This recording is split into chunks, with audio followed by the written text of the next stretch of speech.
to town, from London to Taiwan. I've been all around the globe trying to protect your soul.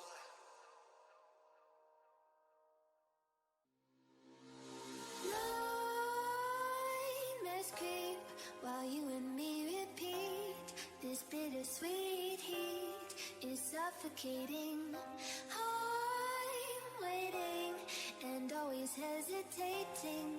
Kryptonite desires set my heart afire.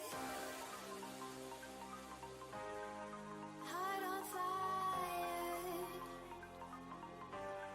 Set my heart afire.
Suffocating, I'm waiting and always hesitating. Kryptonite desires set my heart afire.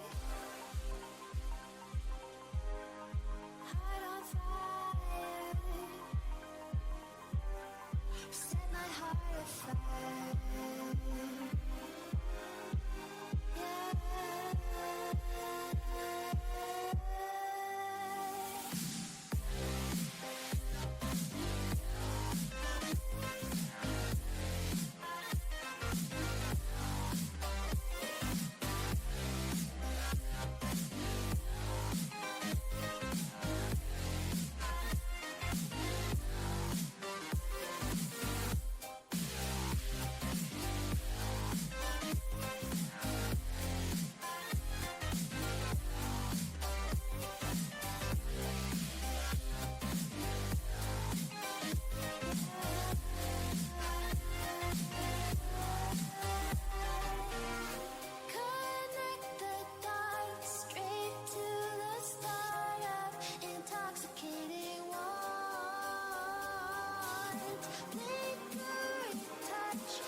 Ladies and gentlemen, you know what time it is. Look at the chat going off tonight. We have the one and only lead developer of Rogue Planet Games. Wrel is here in the house, and we're looking forward to meet him in person. I hope you guys have a good time with me. I hope all of you in chat understand how much I love all of you, and thank you so much ahead of time for basically being family friendly, respectful, and positive. This is because all of you have actually been that way from my entry at January 8th until now. And I love all of you for maintaining that, have changed your lives and changed my life as well. And now we have an opportunity of a lifetime to sit down with one of the Rogue Planet developers live on stream. Let's go meet him. All right, we're going to go ahead and switch it over. Look at these guys. I was trying to represent Wrel, and so let's go ahead and basically see him right now. I'm going to go and switch it over. You all know what that is, the switching. All right, now we're going to go ahead and click it. God, I'm so freaking nervous. We're about to see Wrel. Ah! Oh. Focus. He doesn't know what I'm seeing right now. Here we go. Wow, my hand's shaking. Ah, there he is. What if I was just gone? His name is Wrel. What if I just left before the stream? No, that would have been terrible. What's up, buddy? How you doing, man? I am doing okay. You are amazing. Very okay Everybody has been talking about you in my circles. I love you so much for giving me this opportunity. Honestly, man, I want to first off tell everybody that is currently watching, I would like to start off with this interview by thanking Wrel and giving us this opportunity of a lifetime. I said it earlier in the stream, but it means a lot to me, and I bet everybody who's watching in chat feels the same way. Can I get everybody in chat just throw emotes? Just throw emotes all over the place right now, guys, and showcase how much Just we random freaking emotes. just any emote. Oh. Just put it in there. Look at these guys putting some amazing text all over the place. There they are. The Carto love is in the house. That's the Carto emote. That's our other developer who is Twitch streaming as well. I'm sorry, I haven't even started the interview yet, but you know what I mean. You know what I mean. Thank you so much, guys. And Wrel, how you feeling, man? I'm good. Dude, good. Hands down. I This is first want to too basically. much energy for me. Oh, I'm so sorry. I'm so sorry. We could just take a step back. Here we go. How you doing, Wrel? Are you ready? I'm just kidding. Okay, so we're going to go ahead and basically first thank one individual before me who actually interviewed you. And I basically want to let Mukas know how much I love him as well for starting all of this. Mukas has a video that is with Wrel, and his quotes are, Wrel interview, "This game haunts me, Planetside 2 lead designer by Mukas." And so I'm going to share that YouTube link with all of you to know that there is another interview out there that you guys should pay attention to. Wrel goes through some amazing topics, and Mukas is such a good freaking interviewer. Thank you, man. I hope you interview more individuals on your stream, and I love watching you every time, and that was great. I also want to say congratulations to you, Wrel, and the entire Rogue Planet staff. In my opinion, it was a very successful escalation update. I mean, it was incredible. We had 11,000 players connect at one point in time. Is that correct, Wrel? I think it might have gotten up to 13. Yeah, 13K peak. I'm so sorry, Wrel. You told me no energy, but my hand is literally shaking for how freaking nervous I am. We have gotten to 13,000 in Planetside 2! I don't care if it's I think. We're going to just assume. Somebody fact check me. This is a very important era we live in Yes. now, where you need to be fact checked nonstop. I apologize if it's not fact checked. It's my fault for making it intense. It won't be my fault. That's fine. I'm okay with that. But yeah, the reception has been overwhelming. The update was, I mean, we're still like hot fixing issues, but it is probably one of the smoothest releases, especially for an update this big, that we've had probably throughout the game's history. So kind of cool, and the team is doing an amazing job, and we continue to move forward. Well done, team. Well done, you staff members. Huge heart goes out to you. If you see Carto, tap him in the back and say Carto love. You know, that little image. And at the same time, Andy, man, well done, man. Oh, Yeah. and Yeah, Justin, everybody's great killing job. I don't know the rest of your names, but I look forward to meeting you one day. 6 months from now, when all of this is over. You know what I'm talking about. Okay, so, yeah. And so my question to you is also is, have you had an opportunity to see the Steam reviews? We hit an all-time high of 93% positive. Yeah. Have you had a chance to see that? Yeah, no, absolutely. That's ridiculous, but it shows the power of the community, right?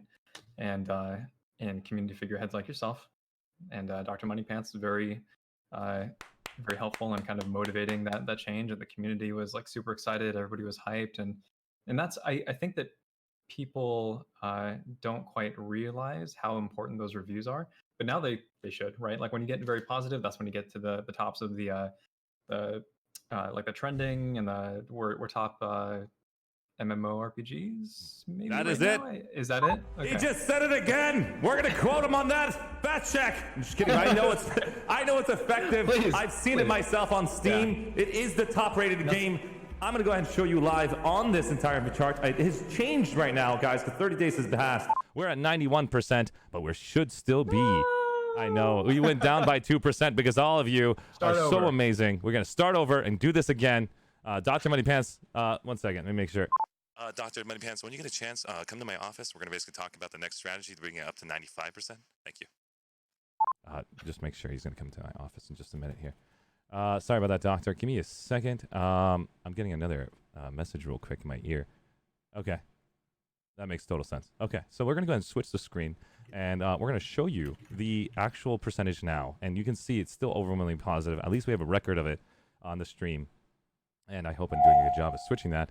Fantastic. You're noticing that I am not even here because somebody messaged me. Thank you. Technical difficulties. And you're noticing right here, guys, 91% right now. If you guys are all watching and your team who's got new members, feel free to let them know if they enjoyed this game for more than 1 minute. I'm just kidding. For 30 days, tell them to go post a recommended review. It doesn't have to be anything elaborate. It's going to make your game great. And you saw the results. You're noticing right here, this guy. He's right here. He's actually with us. Sorry, he's actually hearing me, isn't he? Okay. Okay, so let's go ahead and switch it back. So sorry, guys. I'm just excited. So we're going to go ahead and... A little bit uncomfortable. Don't want to victory lap too much because like the work moving forward is probably going to be the most challenging. Putting out big updates like that, you know, it's nice to be able to have a certain length of time that you can kind of just, you know, be in the background and just do work and off of this concept that you have and then release to the world. And I think a lot of the stuff there was kind of, it was surprising in not only like the stuff that we were doing, but also that it was like pretty close to being done. We pushed it to PTS the same day as was it the same day as the live stream or like maybe shortly afterwards? And that's really good because the community can actually see that you're making the things that you're talking about. So yeah, moving forward, we just need to kind of keep up the momentum. That's going to be the real challenge. That's the hard work. Man, well done, man. Well said. Well said. Hands down. I want to let you guys all know a couple of ground rules. So I'm going to shift my focus into something more serious for all of you guys who are watching, not for Wrel, but you guys are watching. This is my first interview. I'm a bit nervous. So I needed to think in the last 24 hours to 48 hours, how can I get an interview so my interviewees can feel comfortable in such a way where they do not have to answer all my questions. They do not have to feel uncomfortable on my stream. So I thought of a method that can give them all of an opportunity to pass. Now, passing doesn't mean that they're weak, that they're not intelligent, that they don't know the question. Passing could mean many different things. It can mean it has NDA agreement. It's too personal. They don't want to basically disclose more information on it because they haven't gone through the hoops to understand the actual complications that can occur when they actually said it. So let's keep it simple, guys. Everybody, I made this rule, and I hope you guys understand. If he does use the word pass, I'm going to fully respect him. I'm not going to ask why, because now he has an opportunity to go back, figure out if the question is actually something he can actually rephrase and post on his own time and work with his team. Because he's a one-man army right here, guys, and he has a team of 30 that he can go through, and he's going to make sure all of that info is correct before he actually has a chance. As you can see earlier, he's talking about fact-checking. You see that this man is far more intelligent than I am. And so thank you, Wrel, for giving me an opportunity again. And so we're going to ask him a question that is now on the personal level. Now, you guys all know about the pass rule. I would love to know the history behind the name Wrel and where it came from. And was this an in-game name or a nickname? Because I know there's a YouTube fandom somewhere. Is it okay if I show that to everybody as we talk about it? Yeah, go for Awesome. it. All right, So the it kind of just came about. Like I like the letter W and I like the letter R, just the way that it sounds. It's kind of, I don't know if that sounds weird or whatever, but yeah, it was just short, sweet, made So sense. one of the things, guys, I want you to know is that YouTube fandom, these guys are people. Thank you so What is much this for the follow, website? Skippy. This website is amazing. It's got personal information on this Wrel, and he has this entire motion right here Hey there, Wrel here. That's his signature intro. that I just took from Wrel. You guys are no longer going to hear that from him. It's mine. You heard that, Wrel. I'm just kidding. And so, guys, this is amazing because not only is it up to date for how much you guys love your team, I had a chance to actually understand a bit better about Wrel, understanding all of his achievements throughout the day. I mean, you can see here he's basically been a recent interview has already been posted already on here. I don't know who's keeping up to date on that, but well done, guys, for getting all of your legends on here so we all can know them, throughout history. So if anybody doesn't know anything about Wrel, go check it out. And that's just really weird. That is literally all your fans, by the way, Wrel. That's what I'm trying to tell you, man. You guys in guys Rogue are Planet weird. Games are our heroes. You guys are our fans. You guys, you are like our legends in our community, man. And I appreciate whatever you've done since I got here. I've heard about all the achievements. I've seen your YouTube content, and you're, in my opinion, really smart. So I hope, basically, I don't overwhelm you because my energy is equivalent to an energy vampire. I suck the... Sorry, I messed that word. But you know what I mean. That's weird. All right, let's move on. Yeah. Okay, hold on. Can you cut that for me? Okay. All right, so we're gonna go ahead and moving on. So, so you guys got a chance to see that is the Wrel fandom location. So if you guys want to learn more about Wrel, it's all there. Ask their questions away to that fandom. They will work together with you. All right, now we're gonna go to the next question, and we're gonna go and talk about that green bandana. That green bandana, how did it come about? I saw the tweet the other day, which was, I think, 2 or 3 days ago, with you running a marathon like 10 years ago. You might just give me more intel about that. Not a marathon, just to be Oh. clear. Oh, So sorry. this was back in the Navy.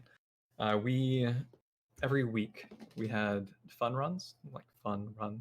It's for the most part, I think it was kind of mandated, mandatory fun. But people from each department would just come out and just try to help maintain their fitness, and they would theme it around all the different holidays. So that was St. Patty's Day, and I just wore whatever green I had. And there was like a Hot Topic silk tie, and then That is awesome. a green bandana. That's whatever. And Dude, then you I was represented working at well. the- Instantly, like anybody in that crowd, you're like literally like, I'm here. You guys cued me. I'm actually, my name is showing.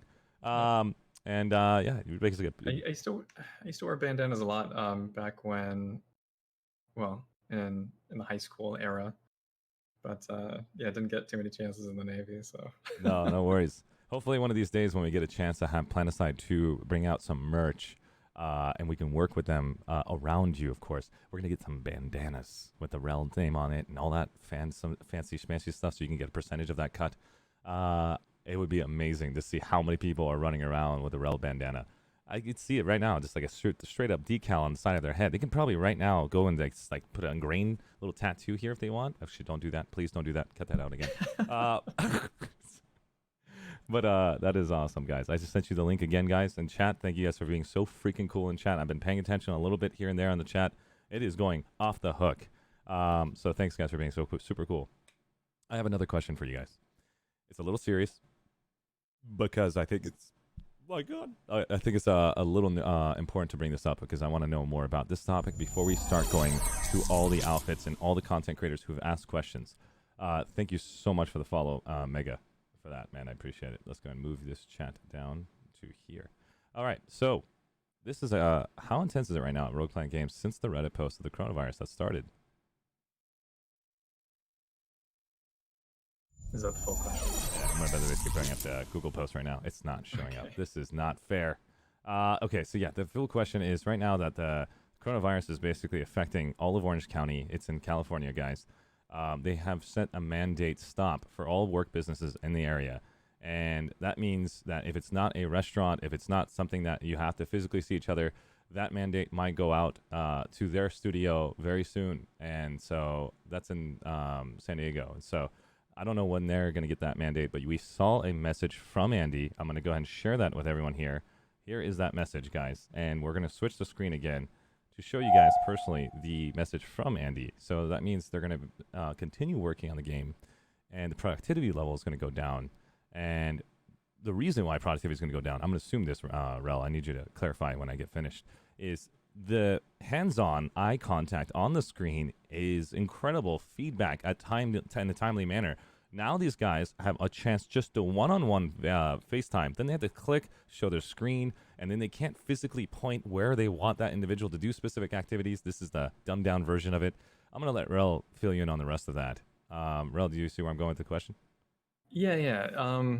So I would kind of be surprised if our productivity didn't suffer, just by virtue of, like, it is nice to have everybody in the office, and it is nice to be able to just like look over your shoulder and like talk to the guy next to you about, a question that you have, because that's quick, and you get results instantly.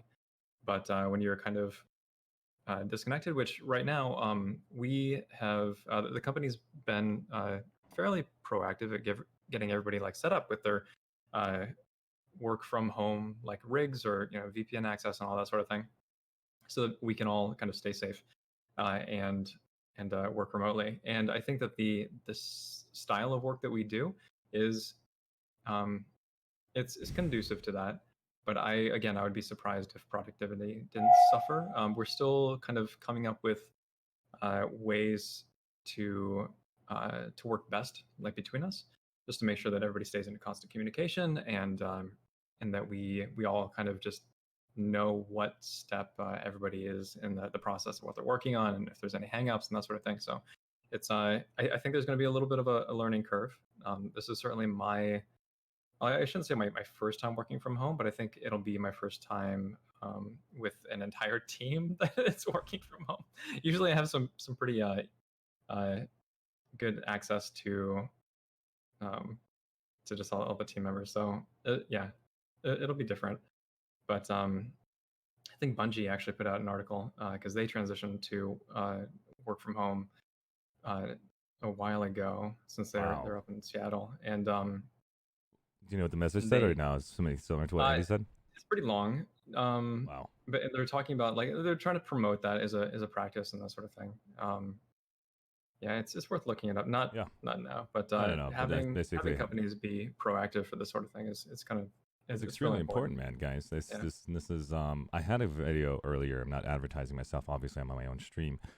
Feel free to watch it at your own time. I produced as much info as I can in a clear and concise way for you guys to know about the coronavirus in my eyes of what the CDC has offered me. So if you guys want information, there is a link above.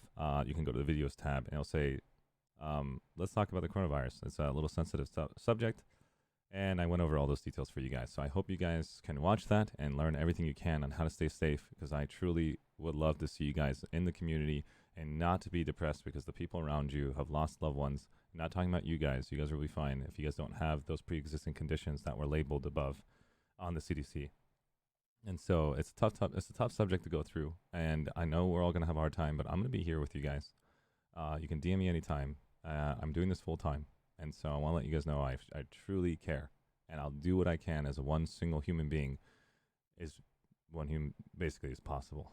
So thanks, guys, for being patient, giving me a chance to do what I can to support you, and being patient to give me a chance to DM you back, because I have so many voice conversations now since this interview. I haven't been able to keep up with my DMs, and this has been the first time for me. So I apologize, everybody, if it took me a couple hours to get back to you. All right. Thank you, Wrel, for that answer. We're going to go ahead and start moving into content creator questions and the outfit questions. And I'm going to introduce them a little bit more uniquely. All of you know this voice. We're going to start off with Mofker. He's a content creator for Planetside 2 for the last 6 years. This is his Twitch channel. I want to make sure that I have offered all of you to understand these individuals. That's his Twitch channel. And his question begins. Wrel, you've come a long, long way, going from being a content creator for the game to the very lead designer. You stayed with the game through all the hard and difficult times. You came into work on weekends, spent your own free time working on the game we all love, no matter how grim the future may have looked at that time. It is very inspiring. It is a very inspiring story, and I just want to ask you, what kept you pushing forward? What kept you motivated? and your driving force against all odds? So I think it's kind of a multi-part answer here. So first off, I love Planetside 2 and have since it was launched. And He said it. He loves Planetside too. Yes, give it up to him. You can't just surprise me like that. But yeah, you know, that's a big part of it. I really enjoy Planetside 2. I feel like it has a lot of untapped potential. I mean, we are for the most part uncontested in the genre, so it's I think as a community member, and I'm sure many of the people watching kind of have this feeling that the game could be something more, and that's kind of what's just been pushing me along. But then also my personal motivation of I've always wanted to create games. Like I have notebooks and notebooks of unrealized game designs sitting in a drawer somewhere, and it's kind of, I think every step that I've planned out has taken me closer and closer to being able to make a game my own someday. That's awesome. And while I feel like lead designers is getting there, but it's not close enough. Oh, wait a second. Wait a second. There's a little bit more that he wants. Let's figure that out. What is the next level that you want? Are we looking at Andy? Are we actually throwing daggers at him right now? No, Are we looking at CEO? I don't want Andy's job. I'm just kidding. Not at all. I'm totally joking. Andy, you know I'm looking at you right now. I'm just like, No, seriously. Andy has a very, very difficult job. I know. A lot of respect that goes that way. Can you elaborate on that so people know what that job and title is? I would do him a disservice if I tried to describe it. Never mind. He has to handle so much stuff. It's unbelievable. Andy, we're looking at you. Looking for the next interview to know what you do for us.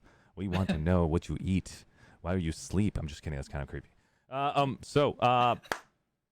Wrel, now that we're on the topic about the idea of lead designer, can I know a little bit about what you do day to day in such a way to where it helps the community as a whole know how you basically just like a rough intro of, hey, I come into Daybreak, and first thing I do is I basically flick off everyone that's in the office, and I tell this person, you little, and I'm gonna. How'd you know? I'm just kidding. I'm just kidding. Just example of.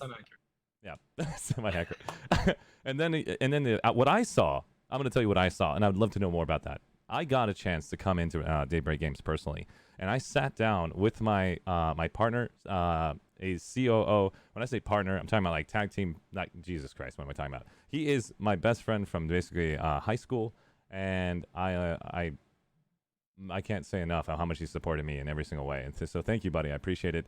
And I'm gonna throw it out there. I'm looking for my wife one day, so just want to throw it out there because I just said the word partner, and I'm gonna probably get caught for that.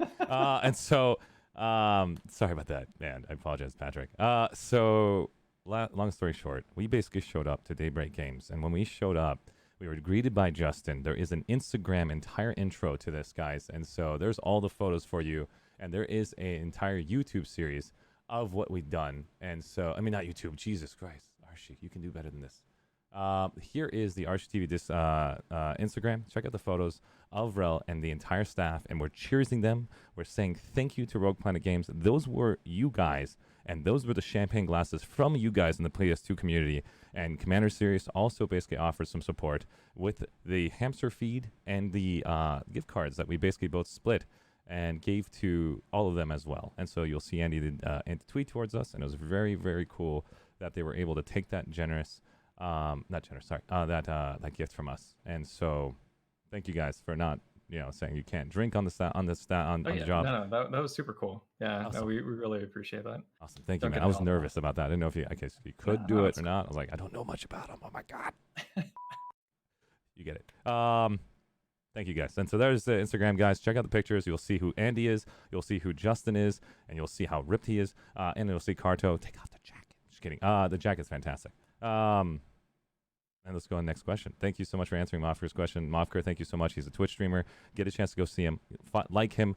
Follow him. Check out his content. This guy's got a lot of energy, and we love him to death, guys.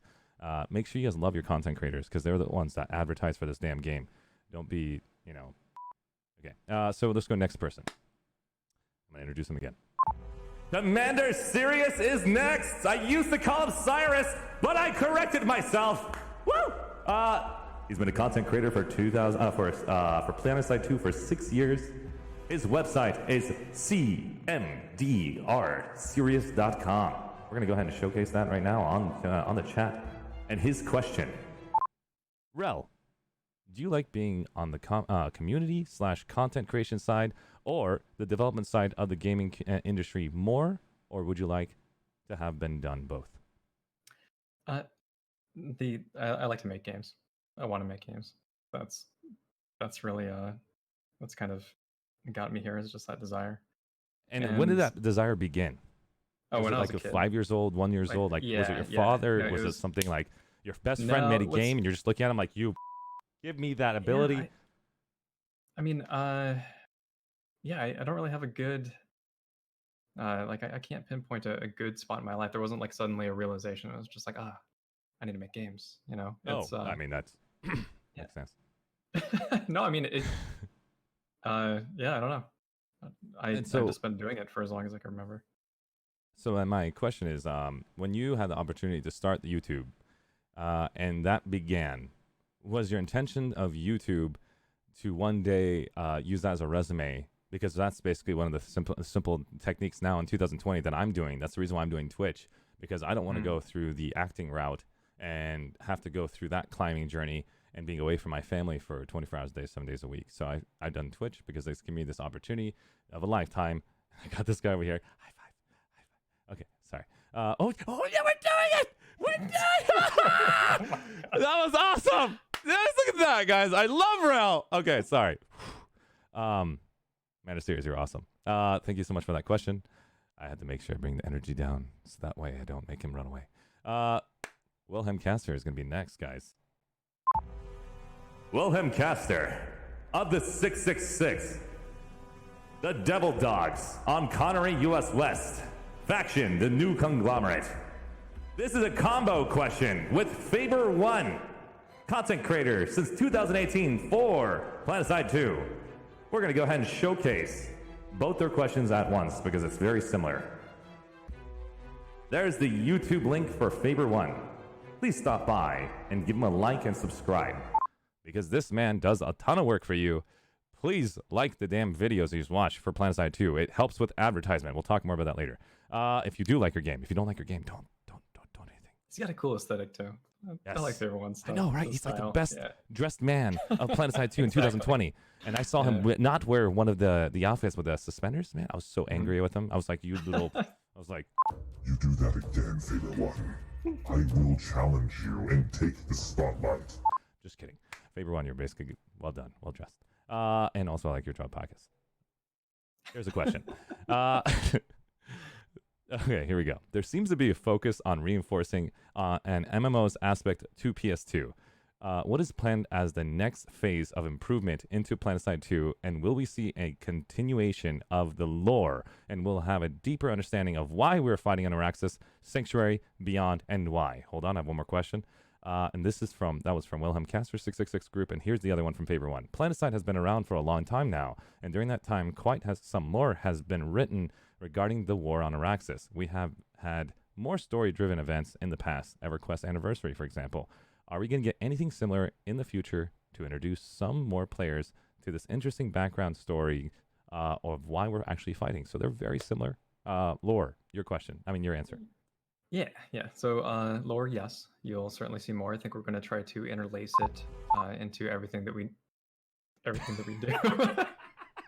And I got too excited. I was about to start. I was like, no, stop. Yeah.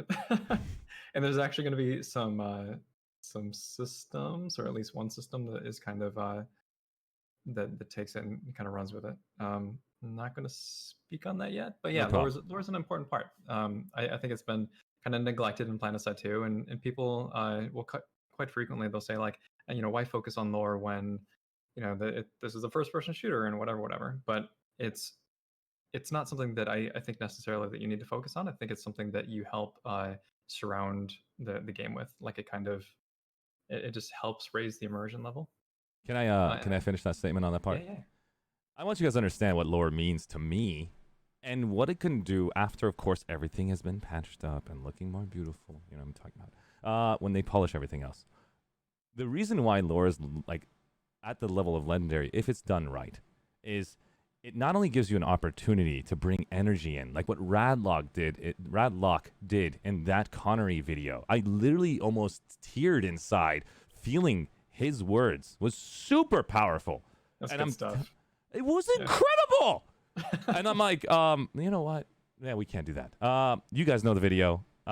Please go watch it. It's on YouTube. And that's the kind of lore we're talking about, where you can actually showcase the Planetside 2 game, similar to the very introduction, but the introduction to the game that we saw in that Planetside 2 trailer was epic and gunfighting, but it doesn't explain anything about who the freaking people are getting shot at. The coolest part was the VS showing up at the end and just completely pushing everything at the end. But the point I'm trying to make, guys, lore is very important. Why? Because it gives people the reason to try hard for their faction, to put on the colors, to represent each color that you're out there. You know who you are. I'm going to bring it up right now. You guys know who you are, the Terran Republic, the new conglomerate, and the Vanu sovereignty. That's what I'm talking about. All right. So, ladies and gentlemen, lore is important. It's not basically priority. He did say it. It's in the mix. Is that correct, Wrel? Oh yeah, absolutely. Awesome. Thank you so much. Let me get one more bit though. Like, get in there. So when you think about the benefits of lore, right? Yeah. How many memes do we have right now about VS and their spandex, about NC and their team killing? Like a lot of that stuff, or just like NC and anything dysfunctional at any given time. It's like that sort of stuff is kind of it's because lore exists. And while I think that players don't necessarily, like, if you're interested in the shooting aspect, you just want to shoot people. Maybe you're picking them because of their guns or whatever, but also that's driven by lore too.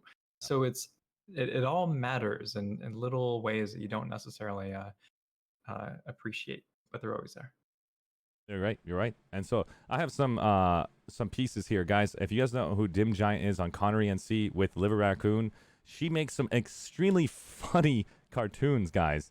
I don't know if they're cartoons, anime. God, I'm probably butchering your work. I'm so sorry. But at the same time, Dim Giant's also got a great sense of humor. And I'm looking forward to seeing more of those individuals basically producing more content, memes, and everything I like. And their entire team actually has those contents constantly being pushed out. And so that's the stuff we want to see more from you guys. And we want to showcase that because I truly enjoy seeing that behavior, especially that sticky grenade that hits the target. You start running, it's like delaying and basically blows up everyone around you. That was a freaking hilarious comic. Well done, by the way, and I would love to see more. Let's go ahead and move down. Thank you so much, 666, and favorite one for your question. Wilhelm Castor is the one that submitted that question. Well done, buddy. And good to see you again. And thanks, everyone, 66, for being here and representing. I'm looking at you guys in chat. You guys are freaking awesome. All right, next question. We've got Sad Trumpet Boy. This guy represents ABYS, The Abyss, on Genudyne, PlayStation 4, US West. Representing the Vanu sovereignty. Here's a question for Wrel. Does PlanetSide 4... Does PlayStation 4... I'm so sorry, we're correcting Confirmed. No! Oh, God! Does PlayStation 4 version of PlanetSide 2 have its own dedicated development team at Rogue Planet Games? And when creating new updates, what are the speed bumps that are come with porting it over to PlanetSide to PlayStation 4? I really suck at this. It's so those. It's a good question. PS4 certainly receives less attention than PC, and a lot of that does have to do with the limitations of the hardware. Is the first hurdle that we have to get over. Like, so when we think about construction system, or when we think about even war assets, or even adding another texture sheet to the game, like there are memory issues. For example, on the PS4, where we are really hesitant to add new things to the game, and it's something that like technology will outpace at some point, but right now we're having to find or trying to find solutions, and coming up with the tech to address those problems isn't it's not easy, and it's not quick. So we have to figure out when and what to invest the time into, and then there's other hurdles too, like the UI for the PS4 completely different than the PC. It was like done from scratch, and so we had to double our work on the same feature just to get it to PS4. And then let's see, the approval process is, I think less an issue than it used to be, but that held us up for a long time. Just the ability to submit updates to PS4. And yeah, so as far as there being an actual dev team, no, we're all the same team, and we are beginning talks right now with how to approach PS4 development and what we can try to get there. But That's awesome. Again, it's talks. Like we need to know how much work those sorts of features will take to port over, and I mean whether or not it makes sense to do that. Like, does PS4 have to be in parity with PC? Like, that would be the ideal, I think. But is it necessary? Can I throw in a question to make sure we confirm what is going on, so that way I guess I'm going to quote unquote basically try to clarify it deeper till I understand it better. PS4, the hardware in there, is that the hardware of the PS4? Imagine if we had PS5. Would it be easier for you guys to port all the updates onto PS5 because of the actual new hardware inside PS4? Or we're talking about hardware somewhere else? I'm just trying to make sure what that means. No. It's hardware on the PS4. So PS4 Pro definitely operates better than the PS4 current. You heard him, guys. I think players who are on that, they can totally feel the difference. As far as PlayStation 5, I don't want to speak for that because we don't know yet. Yeah. I'm just making sure. PS5 is going to be better. We just don't know if it's good enough for Planetside 2. That's what we're looking at. Planetside 2 is incredibly difficult, guys, to maintain because it has 1,200 living, breathing, I'm not really cussing, but you get the idea, living, breathing players. And so it's very, very hard to manage ping, to manage the players on a hardware to be successful at the level that they're describing. So they have to reduce the graphics. Is that correct? That's one of the reasons. I think it's I shouldn't say that. No. Ping. Yeah, the latency stuff. I think that's all more or less taken care of. It's mostly just performance when it comes to frame rate. Awesome. And that's impacted a lot by just all of the stuff that's in the game, and just how many characters or actors you can have on the screen at a given time. Yeah, all of that is very contingent on the hardware. Awesome. And if I have anybody here that is currently watching the stream from Rogue Planet Games, can I get them to tweet out that PS4 will get attention soon? And I had basically a good group of people that messaged me that want to know that, hey, you saw it from Wrel. They're going to tweet it basically in the future. They're saying we are going to give it attention. We just don't have a date for it. So that way they see it. They don't have to basically do 20 or 30 messages on the forums or Reddit. And so thank you guys for trusting me to give you that question out there. And Sad Trumpet Boy, thank you so much for the submission. And I hope I answered all your questions on that point, guys. And can you tell me one last thing? Who are the ones that actually touch PS4? Are you also involved? Yeah. So at this point, it's mostly the stuff that we design is built in such a way that we don't have to touch it directly from the design side. Like the gunplay is all the same outside of the auto aim or the aim assist rather. Yeah. Auto aim. Same thing. Are we bringing cannons back? Just kidding. No. all those, right.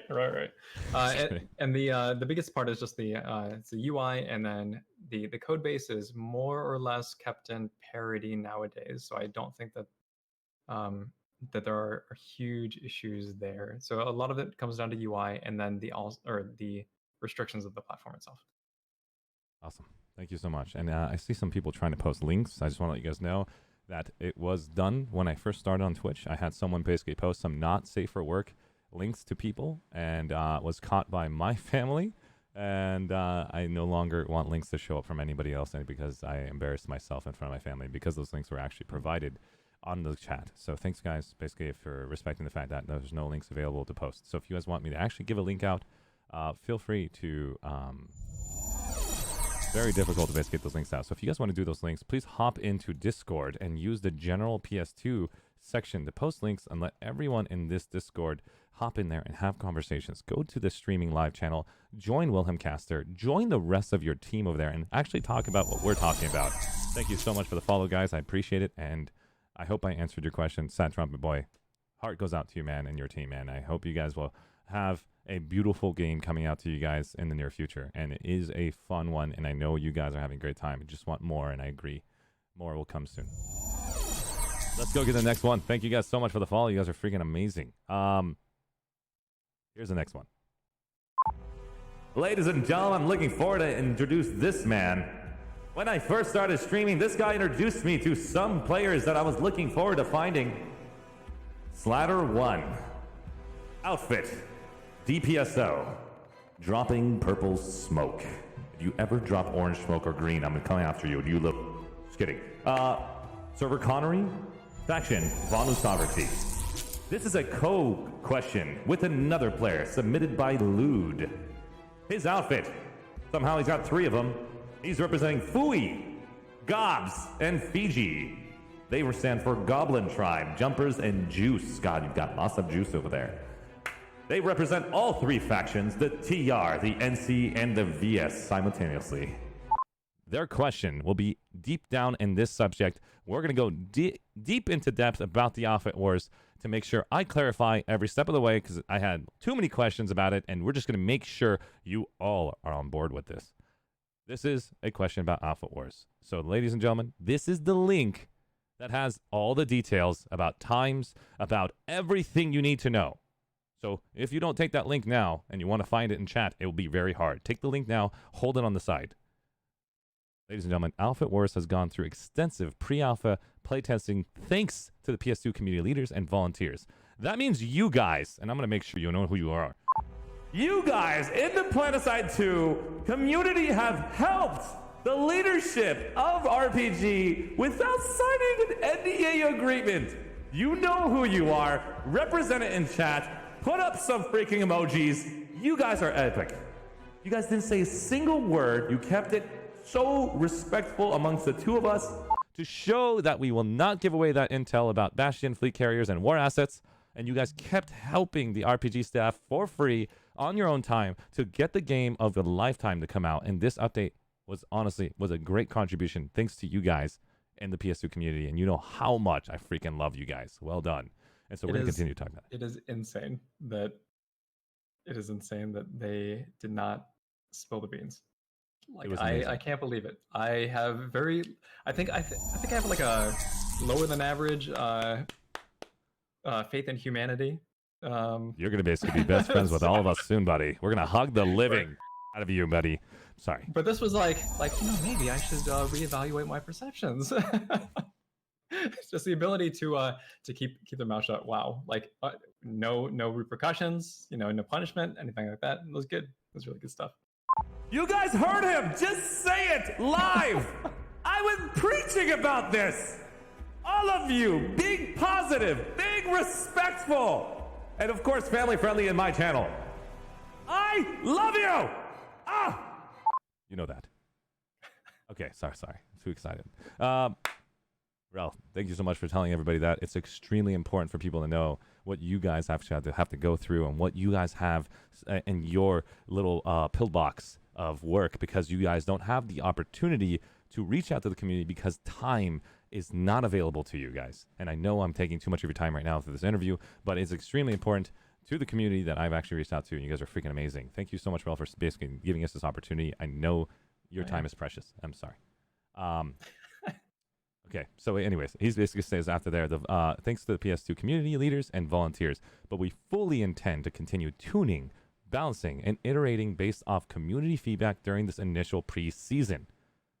And what I want to ask right here is Alpha 1 enlistment phase that starts in March 13th. Mm-hmm. This is where all of you outfits that want to be a part of Outfit Wars have to sign up in your outfit browser. You click it, and then you're signed up, and you're ready to start on the 23rd. Is that correct? Is it the 23rd? Yep, I have the data right here. It says qualification phase. It starts on Monday the 23rd. I'm not going to say the time because there's too many damn timestamps. Please use the website. Yeah. So that's important to note too, is that all of these timestamps are local to your server. Yep. So we try to set it up in such a way that the outfit war is going to happen like around prime time for each server, so that like you are going to be online and you are going to have a better chance at playing. Also, we have an absurd amount of outfits per server right now that are signed up for Outfit Wars. So awesome. It's good. My question now is there's gonna be a couple questions here. First question, as not enlisted in my my document, is do you still take right now feedback from the community and people like myself to maybe adjust what's going to happen the Alpha 1 qualification phase or any other phases? Or are you saying, hey guys, we've done all of our work, like basically I'm going to let you guys all know what's happening. There have been Outfit Wars have gone through extensive pre-alpha playtesting thanks to the PS2 community leaders and volunteers. Understand what I'm saying, guys. Those people put in a lot of work behind the scenes to keep it quiet, to not ruin the reputation. And they've already worked with this man right here and their team. So they made this document, this plan, this entire formation of work. And that's what they came up with. I know all of you guys are mini developers, super intelligent individuals out there that have amazing questions to ask him. And we're about to go into start those questions in just a minute. So the question again was to you is Alpha 1, Alpha Wars. Is it still possible to actually give you suggestions about it? The easiest way to answer that is no. But that's the reason for it is that we have very specific goals with how we want to, or how we're tracking player behavior. And we want to know which values that we need to tune prior to going into that. So that counts things for like right now the qualification phase, which is like there's a start and an end, and then it's going to be a mad rush. That's 2 weeks right now. We anticipate that 2 weeks is kind of too long for most people. So to be just grinding all day, every day. So for these really big outfits that are going to have players who are there available at all times of day, we want to see their wherewithal, like their ability to maintain this sort of behavior and whether or not it negatively impacts the game. So when you have, right now there's talk of like ghost capping and that sort of thing. But you know what? When everybody's trying to ghost cap, guess what it does? It creates fights. Like that's what we're seeing right now. There's a lot of movement around the map. There's a lot of fights on off continents. I mean, granted, the populations are so high, it's hard to tell what an off continent is right now. But all these sorts of behaviors, we also know that they are very driven with the... I'm telling people not to type. Okay, listen, guys. Listen to Wrel right now. It's incredible information. Sorry, can I continue? So we also know that the honeymoon phase, when people are so excited or whatever, isn't necessarily the kind of behavior that's going to persist. So having these sort of longer drawn out time periods makes sense for us to gauge that behavior and see it over time. And then all the feedback's going to come out. Like it's going to say, that the time periods are too long, or that the scoring is unfair. I mean, some of that stuff already exists, and the way that we have structured things, it's intentional. So if you don't get a chance to play in the first outfit war, like that's kind of the point. It is very catered toward larger outfits right now. That's not necessarily. Ladies and gentlemen, he just said it. I told you all that there was reasons behind it, and you guys heard him. Continue. So the cool thing though is that these players, the reason that those complaints are coming up is because they want to, participate in the outfit wars, right? Like it's very important to them. So we need to find a way to kind of balance things out a little bit. Right now, it is straight up large outfits can totally take the cake for like base control and for the amount of bases that they can control and that sort of thing. And we want to be able to make that even, or we want to even the playing field a little bit. Jesus, Arshee. I'm trying to make sure I mute myself. Continue. As we move forward. So, but that's going to be in place for cycle 2. So we really want to see how it shakes out right now. And I ask everyone to just be patient. There is a method to our madness, and the impatience of players is not going to outweigh our diligence when it comes to actually making change. I'm understanding there's a lot of energy in the room right now. I can feel it personally. I know a lot of you guys have these questions, and I'm looking forward to asking him. He just said a lot of data for you. I hope you guys go back and rewatch this. And I'm still going to ask the questions from Cider1 and Lude, who's asked. Don't worry, guys. They asked some amazing questions. Thank you so much, Did I answer a bunch of the questions that they already asked? You did. Oh, okay. But sorry. Let's pretend I didn't. Yeah, no. But we're going to go in and ask those questions personally so they know I use the words and you can actually phrase it per question. But you did amazing, Wrel. Thank you so much, because everyone told me to up. I can't do this right. But that's the point. Let's go. All right. So, qualification phase. You guys heard him. It's 24 hours. Starts on Monday. Again, here, Monday on March 23rd. Only the 24 hours, time. 2 weeks. Qualification phase is 2 weeks. I know. 24 hours for 2 weeks straight. Yeah, so I'm going to let you know. It's not like a specific time and date. It's not specific times on those weeks. It is on, like Donkey Kong, boys and girls. Ladies and gentlemen, go ham on it. Why? Because they're going to learn a lot about the data that is presented. And of course, your voices are going to be easily heard. I'm here with you. I'll do my best to take the data. I have questions already because you guys are so damn smart. You already have the freaking answers that you guys already can foresee. All of you guys have God level abilities. And so we're going to ask those questions now. So here we go. Qualification phase. Question. Are you or Rogue Planet Games currently taking in more suggestions? We already heard that? No. Why? We already heard that earlier. I hope that basically you go back and listen to it. If so, are there any plans to limit qualification times to peak/hours on specific days of each server? Let me clarify that. Let's imagine in the future for Alpha 2 or Beta 2, whatever you want to call it, we find out 2 weeks is too much.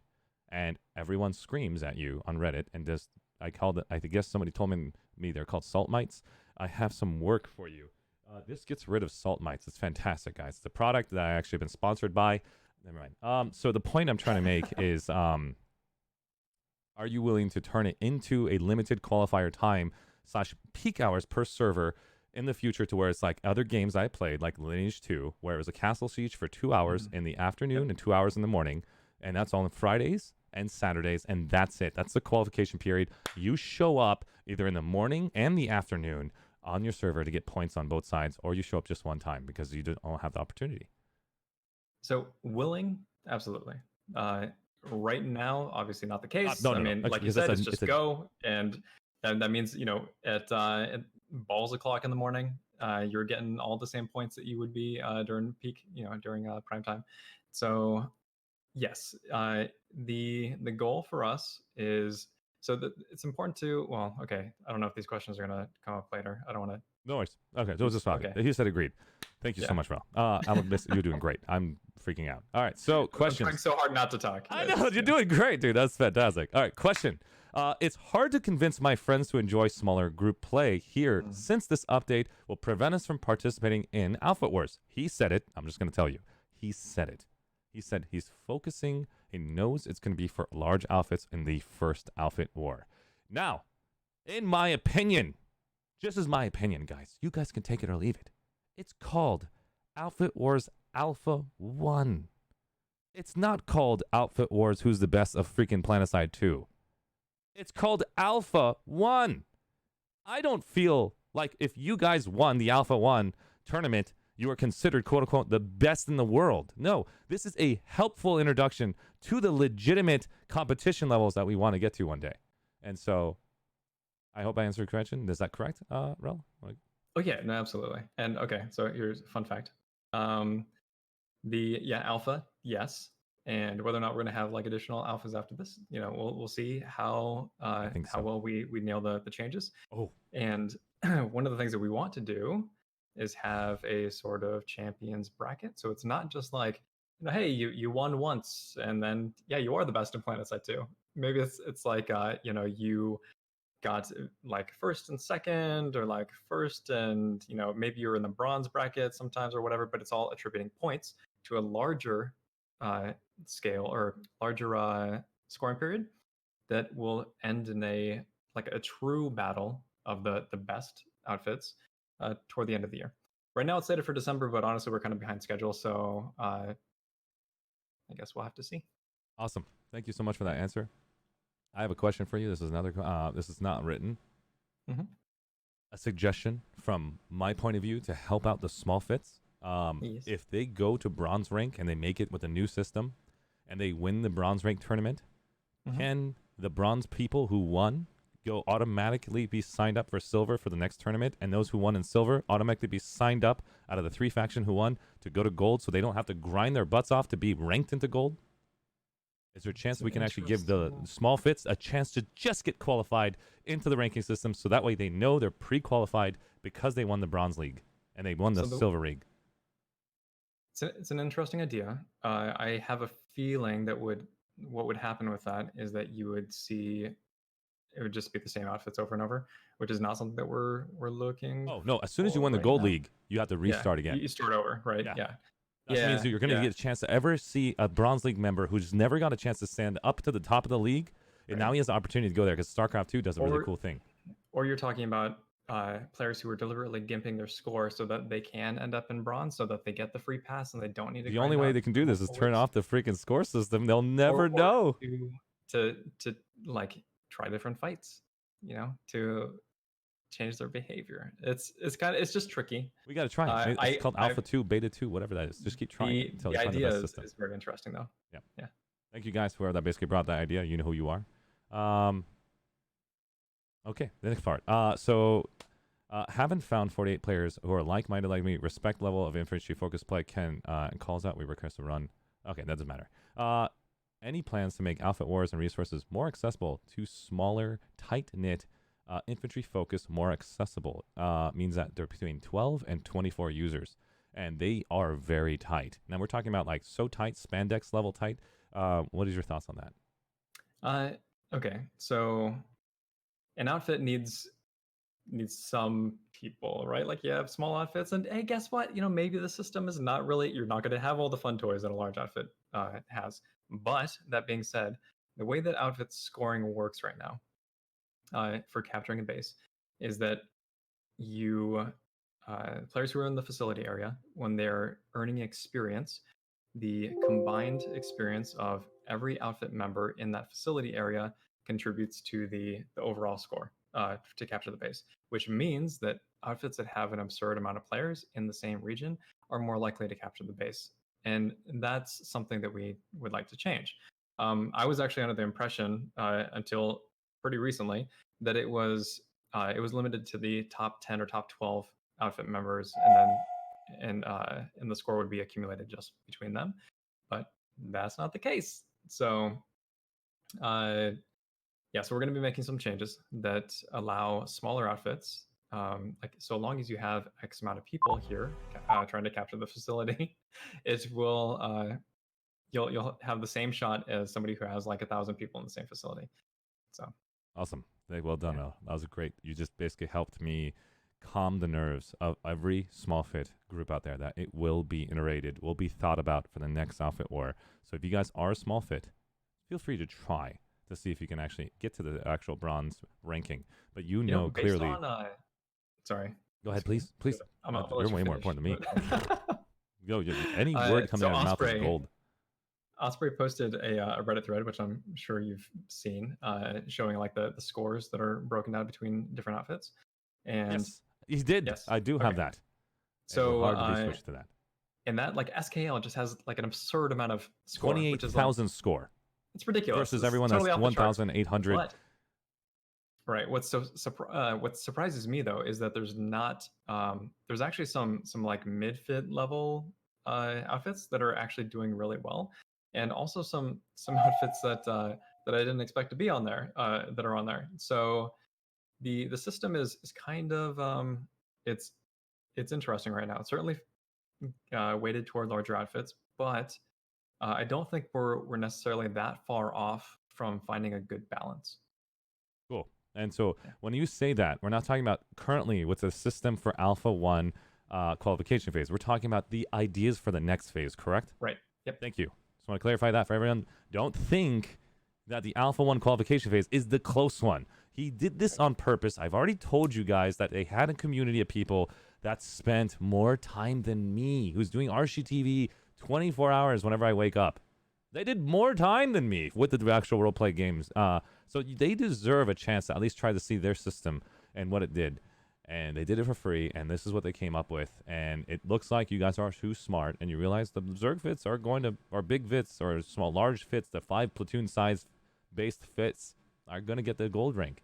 And let's give them that credit, guys. They put in the work. That's what happens when you play MMOs. The first phase, it's a good idea. It's not going to be considered quote-unquote skill-based at the moment, because you don't see freaking that many people that have the skill with 24 people even competing against 5 platoons. Is impossible. So we understand. I kind of want to make a point about the skill-based play, because that's a really good point. So we have a group of players who are they love playing on Jaeger, which is a private, well, it's like semi-private server, and they just host their own little events or whatever. If we gave those players the ability to just do private matches all day long, that's probably what they would do. But our goal when creating a system is to kind of get the most bang for our buck. So one of the guidelines that we had for outfit wars was in the resource system as well, is to make sure that it feeds back into the main game.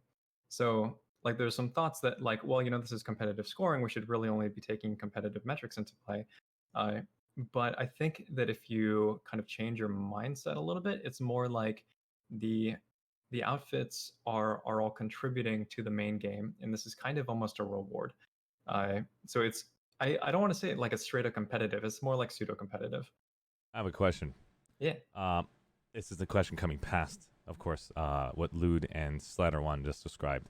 There's only 48 people that can be selected in the participation of Outfit Wars in your outfit ranking tab. So when you get to the preparation phase, that means phase means you are qualified. Your name shows up in bronze, silver, and gold. Correct? That's right. Then you get that outfit ranking where it says bronze. How does it look like as far as, can you show me like UI basically on your words? Do I go to the outfit tab and click on, let's say, Wilhelm Caster and say, select his name? I know he's a leader, guys, but select his name and say Outfit Wars participant, and you can only get 48 of them? How does that look like? No. So yeah, having that sort of granular control would be really nice. But right now, all we have are permissions. So if you go into your outfit management and you click on one of the ranks or whatever, like if you scroll down to the bottom of the list of permissions, you can make it so only players of a certain outfit rank are eligible to participate in the outfit war. And I think it's actually called like Outfit Wars eligibility. And then you just check that box, and like those players can participate. But awesome. During the preparation phase is more like players are. It's kind of some time to almost relax after the grind, the mad dash. Gives you 5 days, guys, to prepare. Right, which lets you get your war assets in check. It or just lets you kind of take a break and gather up. Or just like communicate with your outfit mates, the people that you want to come back, for the Saturday timetable. And then once Outfit Wars starts, the actual phase, then players will see a click to join button that they can click on, and then it'll take them right to the Outfit War or Desolation, that map, or they can go to the map screen and then click on Warp to Desolation, because at that point the continent will be unlocked. Awesome. So can I have a question about this? I'm really into competitive play. As you can tell, I'm a shoutcaster. I guess like somebody else gave me that title. And I look at you and I make these faces. The point I'm trying to make is I know I've seen this thing called from Wrel, who's made Community Smash, Server Smash, Lane Smash. There's a lot of smashes out there. He's smashing probably people right now. Well done, Wrel, and everyone out there. Oh, God. So the point I'm trying to make is this man and his team of people has shown me data already to me. And I participated in that 8 years ago when I actually started as a beta player at an AFX Aftershocks. I know I'm name dropping, but I'm just wanting to let you guys know I did play at one point in time on TR Connery, and I was part of the TTA, and I worked with these individuals to be a part of Connery Smash, and I did all those smashes. The biggest thing I saw as a problem as soon as I had left the community and I got research about it is that you can leave your outfit, join another outfit who's ranked. And it's not going to be easy to stop them from basically picking up players on the NC and moving them into the gold ranking matches to get the W over another outfit. And so it's not going to always be constrained to their outfit. My thought, to stop the Zerg play, to stop the people from thinking about how do we get the 48 people after spending 5 platoons, is it possible in the qualification phase? Is this possible? Say no, we cancel. Is it possible to go somewhere in the sanctuary to go and have an outfit member who has the rank to go and sign up, click, and he's now permanent, locked in place with that outfit, who has to be part of qualification phase? That means when he's already locked in at 48 people maximum, that can. Yeah. So that means you stop them from leaving outfits to go and do that jump that made everyone go crazy in the community smash, which practically brought it down. So something like that is probably possible. Or like there could be like a minimum amount of time you need to. I'm not saying that we're gonna do it. Archie. I got too excited. Way too excited. Yeah, That's great. But so something like that could be possible, or putting in some sort of restrictions where it's like, okay, you need to have been in the outfit for X amount of days or whatever, in order to participate in an outfit war. Like that's something that could be done if that becomes a problem. But let me ask you a question: if players, I guess they're like ringers or whatever, you're pulling in players from other outfits to do well in outfit wars. If those players are, I guess, if they're participating to boost outfits, and if those outfits are most likely going to be the ones who can field 48 players anyway, which would mean that they're larger outfits overall. Like, is that necessarily a bad thing? Is the inter-community interaction taking place? Is that a bad thing? That's a good question. My answer will be after this qualification phase. And I look forward to having a chance to have another opportunity to sit down with you and have a post interview of after this all happens, guys, because I can easily tell you no, it's not a good idea, but I'm not going to say that because I know that there's a question down below that answers a question already for me. So I say yes, it's a great idea, so that way we can actually have the factions love each other again and handshake. But I'm going to talk more about the next questions here, so that way I don't skip anymore. Thank you guys for that question, what Wrel just said, and we're going to learn more about that post in the future, and we'll learn more about that either via Twitter or via other channels. Thank you, Wrel. Let's go to the next question. Okay, so this is a part of it. So as Desolation caters to speedy redeploys, and as the qualifier is going to be, as for the qualifiers, is it going to be similar to that style and timing, or is it going to be a marathon, quote unquote? We already talked about it. It's a marathon, guys. 2 weeks. Work your butt off. Try to get in that bronze and silver and gold. And we're looking forward to seeing that. Is that going to be live streamed by any chance? So the first Alpha Wars match is going to be live streamed. We'll probably be looking at Emerald because it's more conducive to our schedule. Because they'll be in their prime time. They'll be doing their outfit wars, and then we'll be at work and capable. Actually, you know what? Nope, it happens on Saturday. I lied. Not lied. So basically, we're gonna have it on Friday. We're not gonna be able to have it live. But is there a possibility that No, you're definitely gonna have it live. Like we're gonna stream it. That's a goal. So whether or not that's streaming from our house, which it very likely will be, or taking some of us and then going into work on a Saturday, like that's being over like 6 to 8 feet away and just air high-fiving. Right. Yeah. Well, see, it just needs to be one of us. That's it. Yeah. We're just gonna wear plastic suits. Right. Just kidding. Yep. Hazmat suits. I'm just kidding. At that time, if we basically do enough work to wash our hands and stuff, it's possible to sit next to each other. Just go through the precautions. And try not to touch your face when you're at those places. Or kiss. Yeah. Just kidding. I'm just kidding. Okay. So on Monday, April 6th, is the phase where your outfits will see in the onboard tab, and that means you're qualified. We said correct. That means on April 6th, guys, you can see if your outfit made it. Once that's settled, you know where the cut is basically is, like you said earlier, all outfits, you have a chance to take a breather, get your resources to max, and also pick up the main resources you need. That means do not pick up another Bastion. Do not pick up Steel Rain. It's already on the website. They will not be part of Outfit Wars. And I said it, and it's also on the website, so I don't want to hear any from anybody. So again, do not pick up Steel Rain. Do not pick up Bastion on April 6th. Focus on getting your orbital strikes. Focus on getting anvils and other products that will help your strategy to win and max out your resources. When those are done, you get picked up on April 11th on Outfit Wars Alpha 1 War Phase. Do all of those resources at 300 weight, and your full resources transfer into Desolation? Yes, it does. So yeah, it's not like you don't take the resources. It's all in your outfit. You can use your outfit resources at any given time. Yeah, we don't lock it. So like even if you wanted to make stuff mid game, you can totally do it. I see. I'm gonna throw something out there. There is an epic video that I was shared to by a friend from this community. I'm calling you all my friends now, to be honest. I mean, you guys have been thick and thin through me. We've gone through so much, and you know who you are. I'm looking right at you, buddy.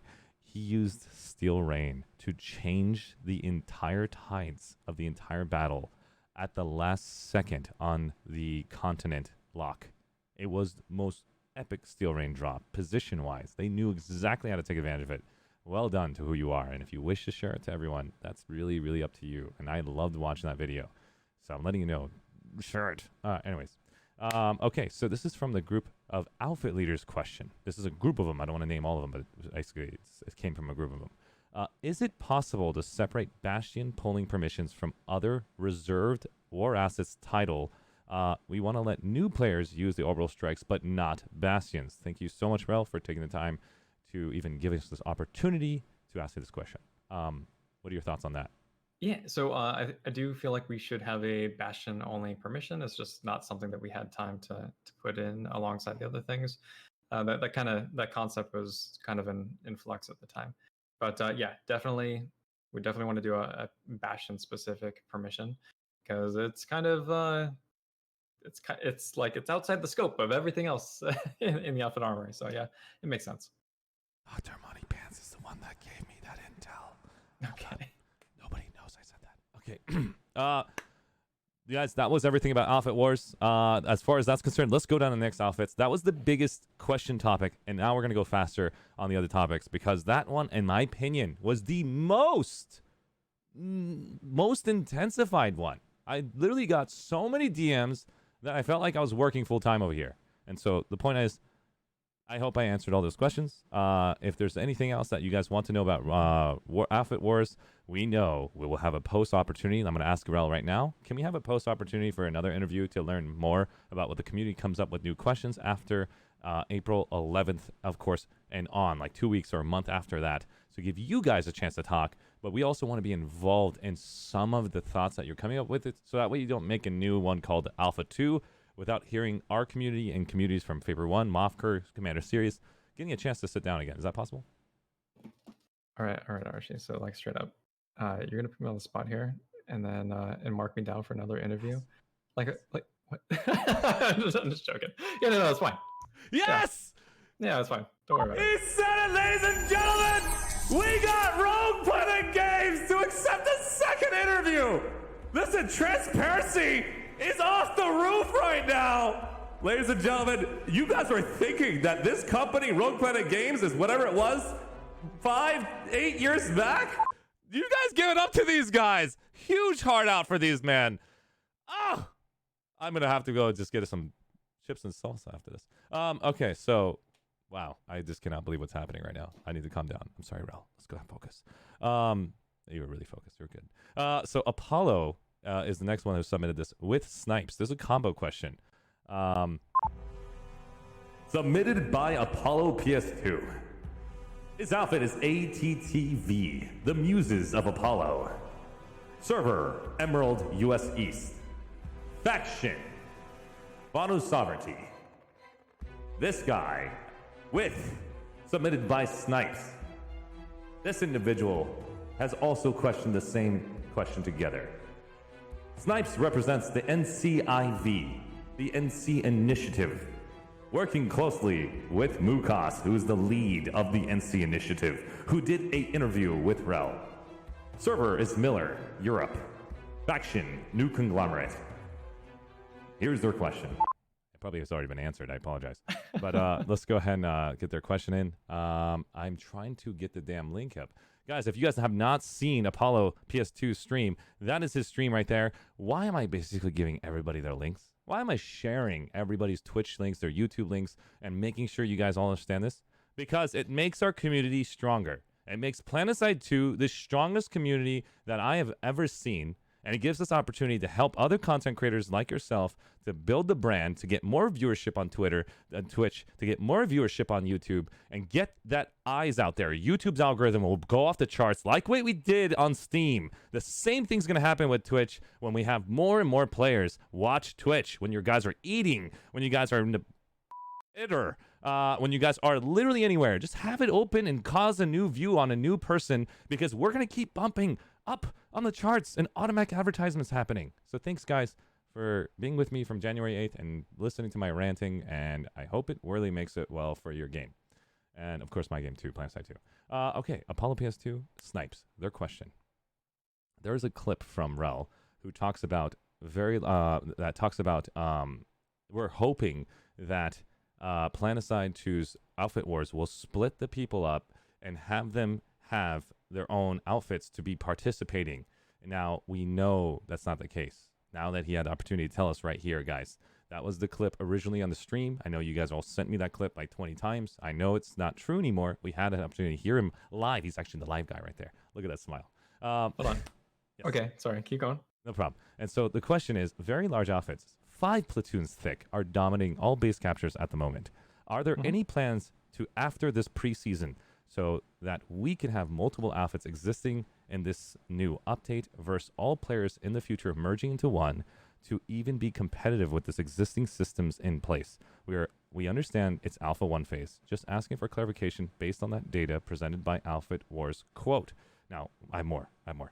The next question is, what would you, Wrel, like to see from smaller 100 players or less outfits that can only cap single bases at a time to do in order to qualify for Outfit Wars against larger outfits that can play on all the continents throughout the day and into the late AM? Thank you for your time. Greetings from NCIV and ATTV. So, we already answered that question earlier, but go ahead, Wrel, if you want to summarize it. Yeah, so we need to be able to throttle the amount of outfit members at a base that can contribute to its capture. That way, even smaller outfits have the ability to capture bases more readily. Outside of that, yeah, like more players it matters a lot right now. But I think there's a middle ground to be had. We don't want to completely just like there's talks about like hard limits on outfits and that sort of thing. But a lot of those players have kind of cultivated communities over time, where it's hard to say like what the cutoff point would be, right? Like where we like, is it, how many is too many players? Is it 1,000? Is it 500? Is it 200? So it's kind of it's something that we need to continually evaluate. But as far as smaller outfits, yeah, we're gonna totally let them participate more. You heard him. It is again said. Look at his face. He's excited. Listen up, guys. Smaller outfits. Don't worry about what's happening right now. Let them try to get the data they need. Let's basically ride the wave. Let's give these guys a chance to learn about their game that they designed, and then give them an opportunity to come back to you guys and offer you better food. Right now, we just got incredible buffets, and I know everything on the table isn't what you want to eat. So just give them a minute to go and find what you guys liked in the buffet so they can recater it and send it out there again. There's only 30 of them. It's not a AAA title, guys. 30 of them is not AAA. Because AAA is this game. This game is that good. It can be considered a AAA, but they don't have the numbers to make that happen. And you guys have the numbers to make it happen by working with the examples that other people are giving me, and I'm telling you guys how to advertise on our end to make this company the most legendary game that there is. So thanks, guys, for working with me. And, of course, it's all from the voices from people like Rapid, like Dr. Muddy Pants, like you, Madman, the community leaders in Planetside 2. I can't click the damn Discord. I'm so sorry. Wilhelm Casper, I'm going to just, you know all you are. The community leaders of Planetside 2 in the ArsheeTV Discord. Those guys asked me to be on that title only after they showed me what they've done for Planetside 2. And so thank you guys for showing me what you've done and how much you've changed the game. You guys are amazing, and there's more of you on that list, and I'm so sorry I can't push the button or else I'll ruin the whole stream. Let's continue. Thank you, Wrel. Okay, so next question. Submitted by... You know who you are. Dr. Money Pants. Not only does he have money in his pants, but he's also got a PhD. He represents WTAC, the Western Tactical in France. Representing Connery, U.S. West, faction New Conglomerate. This is a cooperation submission that is very similar to each other. This question also is submitted by Time Trooper, outfit by RVNX. The Last Ravens. We will make sure you do not lose the Last Raven and make it the Reborn Ravens. I don't know what I'm talking about. Anyway, server, Soltec Asia. Faction, the Terran Republic. That means we got people on Connery and people on Soltec talking about the same question, which is important. That's why I combined them together. So, question number 1. which is going to be then said at question number 2. The opportunities for true combined arms, which is infantry, armor, air, working in unison, are rare at the moment, and usually are found around vehicle hex capture points. Too often, mass armored convoys or air squadrons are waiting outside of bases doing nothing while infantry are getting the work done. Are there any plans on creating more combined arm opportunities for all three to work together constructively so drivers and pilots can contribute to the main objective? Question number 2. Can we see more outdoor vehicle capture points, perhaps tied to spawn room controls? It would help add combined arms into the current meta of infantry capture points. Examples, there's a spawn room, a vehicle shows up, only vehicles can capture it, and then it switches to that team. And so, is that possible, Wrel? Yeah, actually, we tried a concept with hard spawn bunkers back. This was probably 3 years ago now. It was actually before Combined Arms Initiative. It was kind of a part of it, and it didn't work out well. But I don't think that our implementation was that great either. So I do think that we can certainly get more vehicle capture points and vehicle style capture points in. Whether or not they need to control the spawns like within a base, or maybe just the goal is to control the capture points that are outside. So it really depends. We need to be thinking about that sort of thing moving forward, because a lot of the problems that your question submitters were mentioning they're definitely real. And combined arms is kind of the name of the Dr. Moneypants is kind of the name of the game. So we definitely there's certainly ideas, but I wouldn't say there's plans to implement anything too quickly. Awesome. Yeah. And so my question is, one more time so I can clarify it, because I was getting too excited, basically throwing money to represent Dr. Moneypants and Time Trooper. I couldn't really do a better one. So the combined arms right now is basically something that these guys are looking for, and there's more than just the two of them who submitted. What would you say is the current time frame for seeing something like that? 6 months from now, 8 months from now? Now, I'm not going to quote you on it. I know it sucks to quote something and then it does not even show up because things happen. Right. Guys, before the stream, I had... So I'll give you a better timetable. Oh my God. When we adjust to... when next we adjust terrain, you will see more of these elements start to come into play. So, I mean, not before then. So, like, I'm not going to give you months. I'm not going to give you weeks. I'm not even going to give you a year. It's just, it'll happen when it happens. You heard him.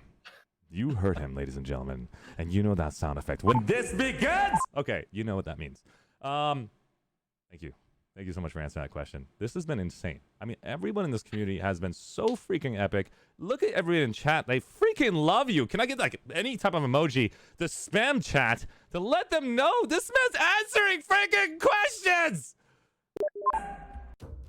He's answering every question. And I love this man. Man, it's amazing. I freaking love it! Sorry. I don't know what happened to my voice. Okay. Next question. Look at the emojis, man. That's the freaking love from the community. You guys are so freaking cool, man. And you too, Wrel, man. Honestly, big heart goes out to you, man. If I had a chance to hug the crap out of you, I'd jump on you and rub my face on you. I'm like, I freaking love you. But you know what I mean. Yeah, there's a pandemic happening right now. I know, we can't get close enough. I'm just going to be like, sitting there like, get me in there. Get me in there. Sorry. Okay. Submitted by Clutch. This is the next one, boys and girls. I don't know if I can start yet. The emojis are going intense. This is submitted by Clutch. The Alpha Outfit. Kusa. Clutch-tastic USA. Server Emerald US East. Faction the Terran Republic. His question. What is your version for new continents in the future of PS2? Let's have some fun here. Here's a fun fact from him. Where would you like to see PS2 in the future, and where would you rather aim towards PS3 or continue amping up PS2? That's a two-part question. Okay. And wait, let's do the first question. Or content? Content, I believe. So let me read this. Where would you like to see PS2 in the future, and would you rather aim towards PS3 or continue amping up PS2? I don't really know when that time frame is. That's his question. So, what is your vision for new contents in the future of PS2? Let's start with that question. Okay. Let's see. So let me give you the boring answers, I guess, to start.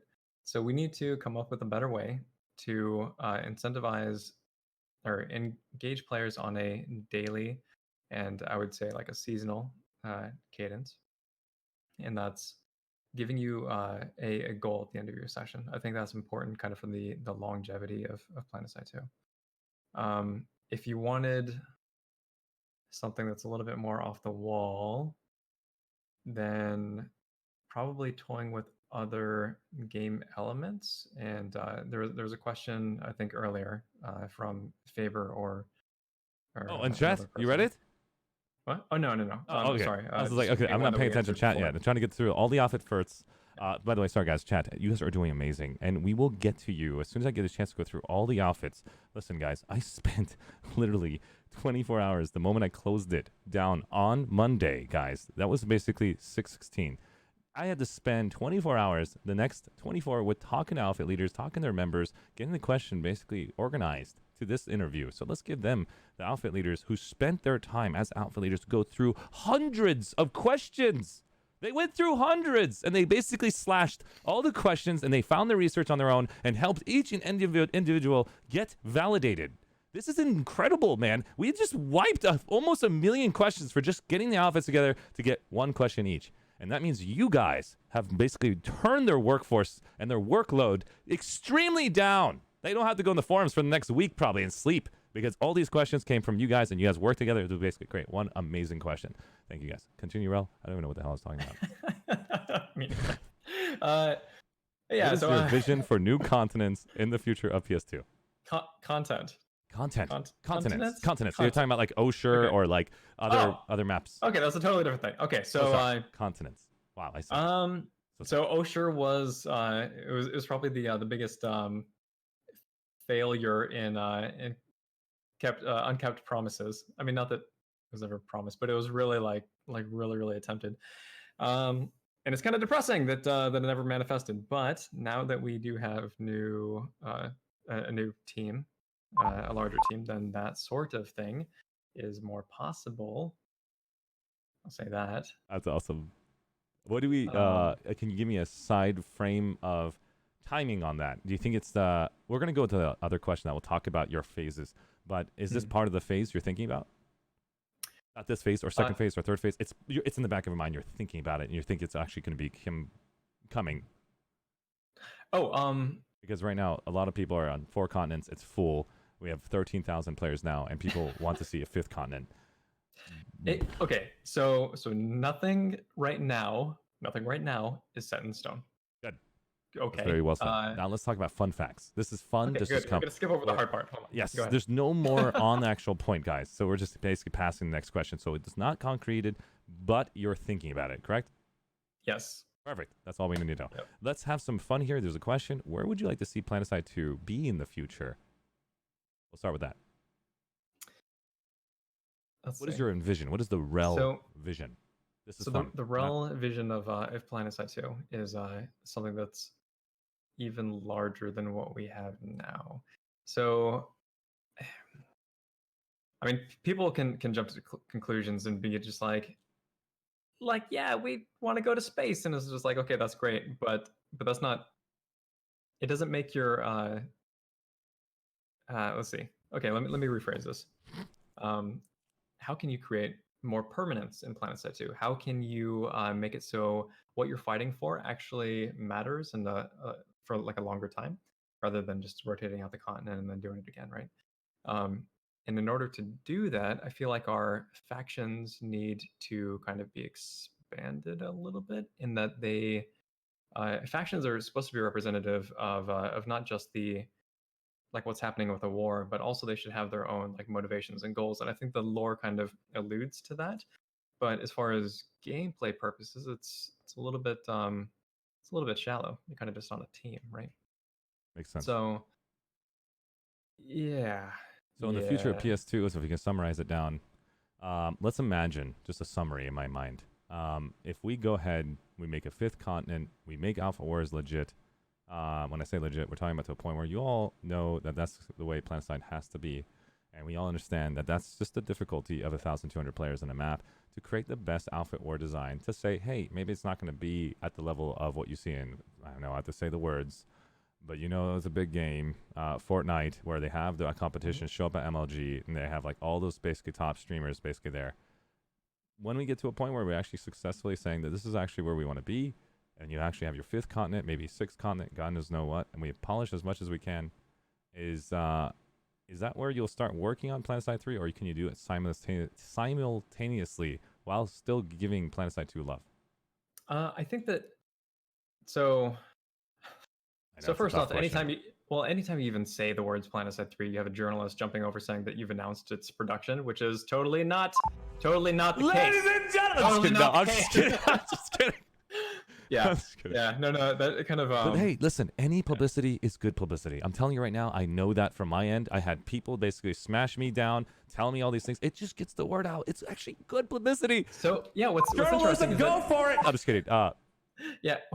It kind of it's kind of unfortunate, I think, that it happens. But one thing that it does showcase is that people want it, right? Like they're willing to take what you've actually said and like contort it for their own purposes because they want, a Planetside 3. And us as a development team who is kind of thinking about the future at any point of the day, we'd totally love to see a Planetside 3 as well. I mean, who wouldn't, right? Stop. Don't do it. How did you know? I was like, okay, so he actually saw my hand move. My finger was this close from dodging it. I'm sorry. Go ahead. What else were we talking about? We're talking about the idea of, can Planetside 3 be in the works while working on Planetside 2, or do we have to put a hard stop on the actual growth of the game to go and move the 30 developers, or is there a chance to see more developers jump in to focus on Planetside 3, moving you over to Planetside 3 because we freaking love the crap out of you, but you get the idea. So I think that, and just to be clear, like I've been in the industry for almost 4 years now, so I'm not like a scion when it comes to the understanding of all the processes. But I think that the development can work in parallel. You will be having, like, typically a game takes about 3 years to make proper. Planetside 2 is only made in 1.5 years so far as I know, which is kind of insane. I mean, if that's accurate, I'd have to go back and check. No. That's freaking awesome. It's just the idea. If it's an hour and a year and a half, is incredible. I told you guys it takes about 3 years to make a freaking decent game, and they did it with the freaking year and a half. These guys are amazing. Well done, buddy. Honestly. So if that's accurate, I'm only like remembering. It's okay. Remember, yeah. Guys, this is fact not check me, internet. This is fact guys. check me. Listen, these when I say the words, we're just having fun here. That means I said let's have some fun here. We're just talking. We don't need to fact check the next one. You can't say anything on the internet without it being fact. You're right. You're right. But again, I have been debunked, and I love you guys helping me learn more and more about this entire community game. So thank you guys for finding it and letting me know, so I can actually go back on stream next time and correct myself. And I'm sorry, Wrel, for putting you guys in that. So if you get any flack, I'm going to basically take the flack for you. I'll be a max unit. I'll stand right in front of you, and I'll die and just revive me multiple times. I'll be like, I'm just kidding. Yeah, but to answer your question, I do think that the games can be developed in parallel.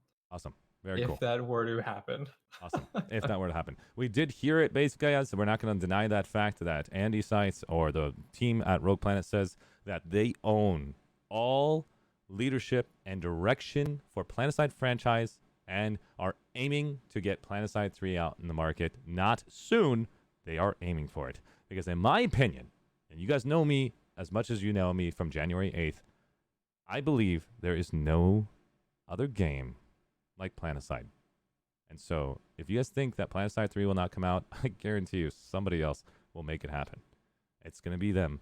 And we know Wrel has put in the heart and soul into his product. And I see it in his YouTube videos. I see it in his literally eyes when he basically spends time making this amazing content.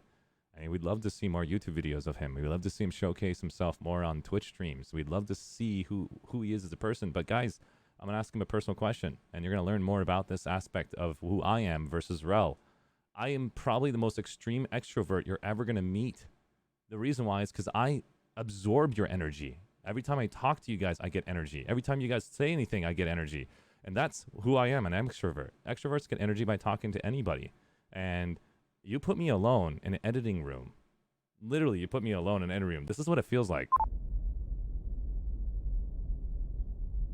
Anyone? I need help. And so, Jesus, all the sound effects is messed up. And so the point I'm trying to make is extrovert cannot basically handle being alone that long. I'm literally like a sad bunny. And so that's the example of an extrovert that I know of. And then you got extroverts and introverts. Introverts can be more extroverted than I can.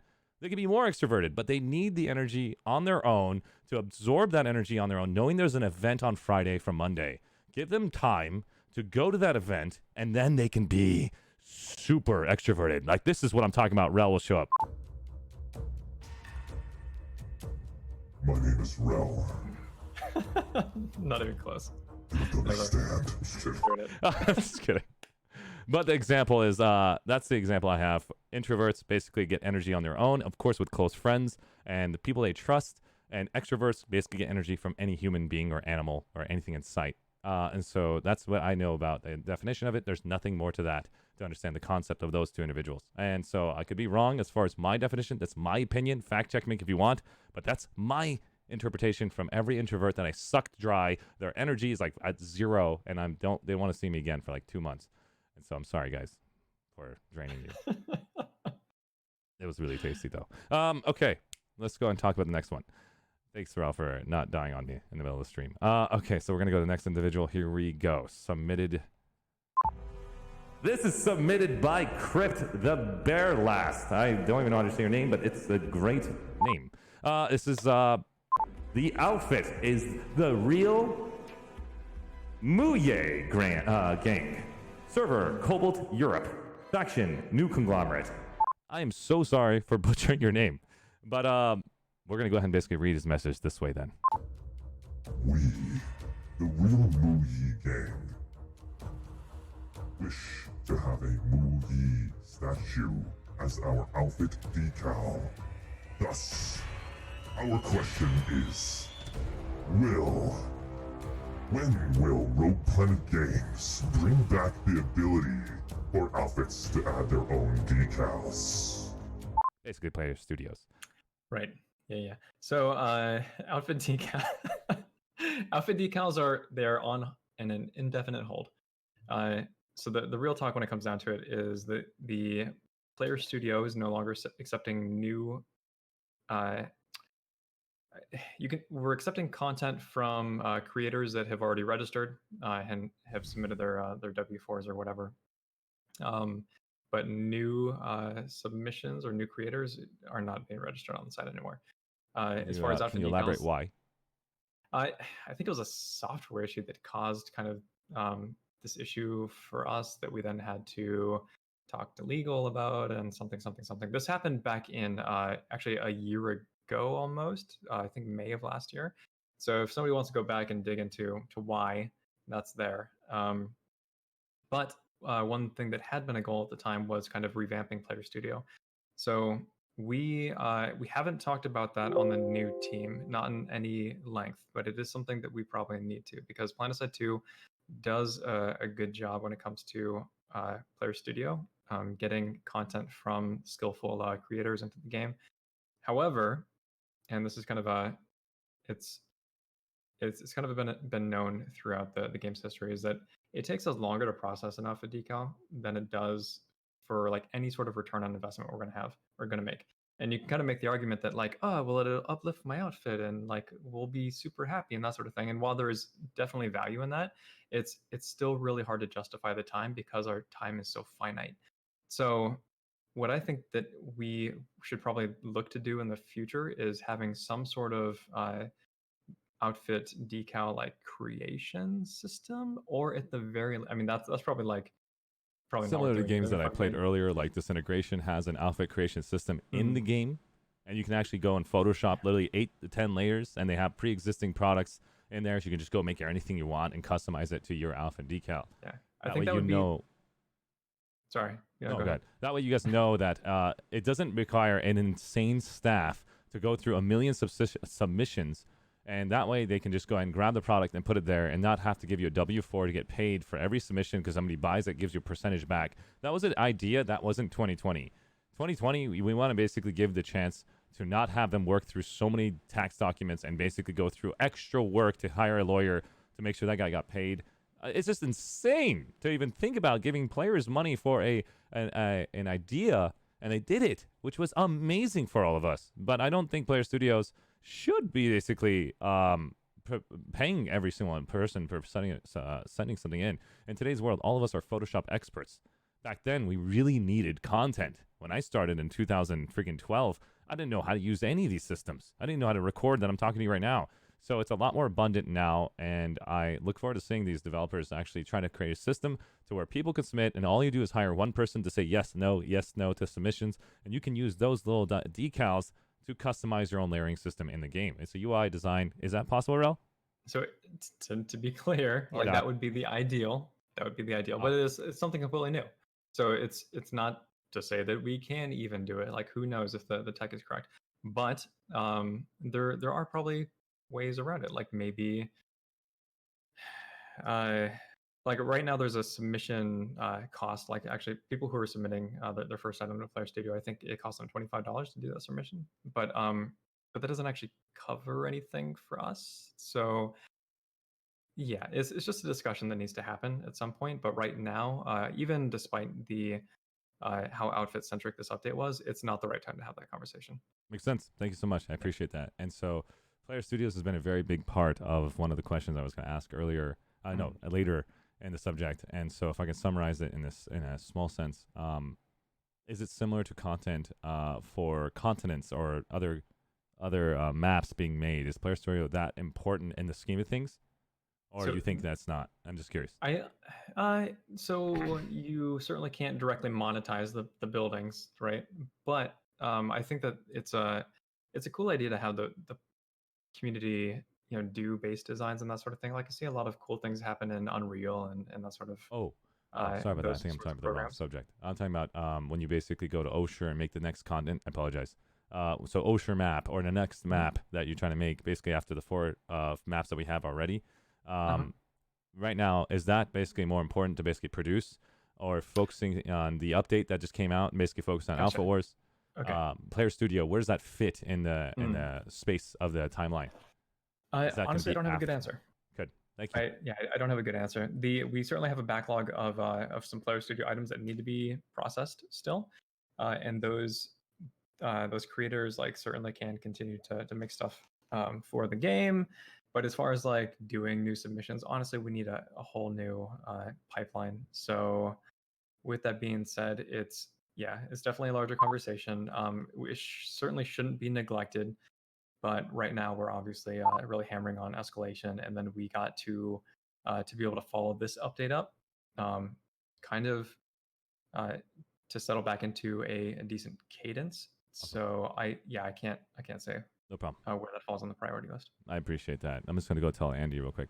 Andy, can you do me a favor and basically get back to me? Give you a chance. Just give me a DM about the Player Studios and give more of that info. Thank you. If you were to message him, he would probably do that. Please don't. I'm just joking. But thank you, man. I appreciate that. And so you guys know, all your alpha guys, your submissions are coming up. And so we're going to go with the next individual. And after this individual, we're going to go ahead and take a break. So that way we can give us a chance to go use, restroom and whatever the hell we need for a 10-minute break. We'll come back in a second. So this is the next question. This is submitted by Wrel himself. What? Oh, I'm in Rapid. Zoom close. I don't remember doing that. I know. I want you to know, Rapid, your team is going to basically change this game. It's going to give new players a chance to really enjoy a good tutorial intro where all of us can get together and give the right information.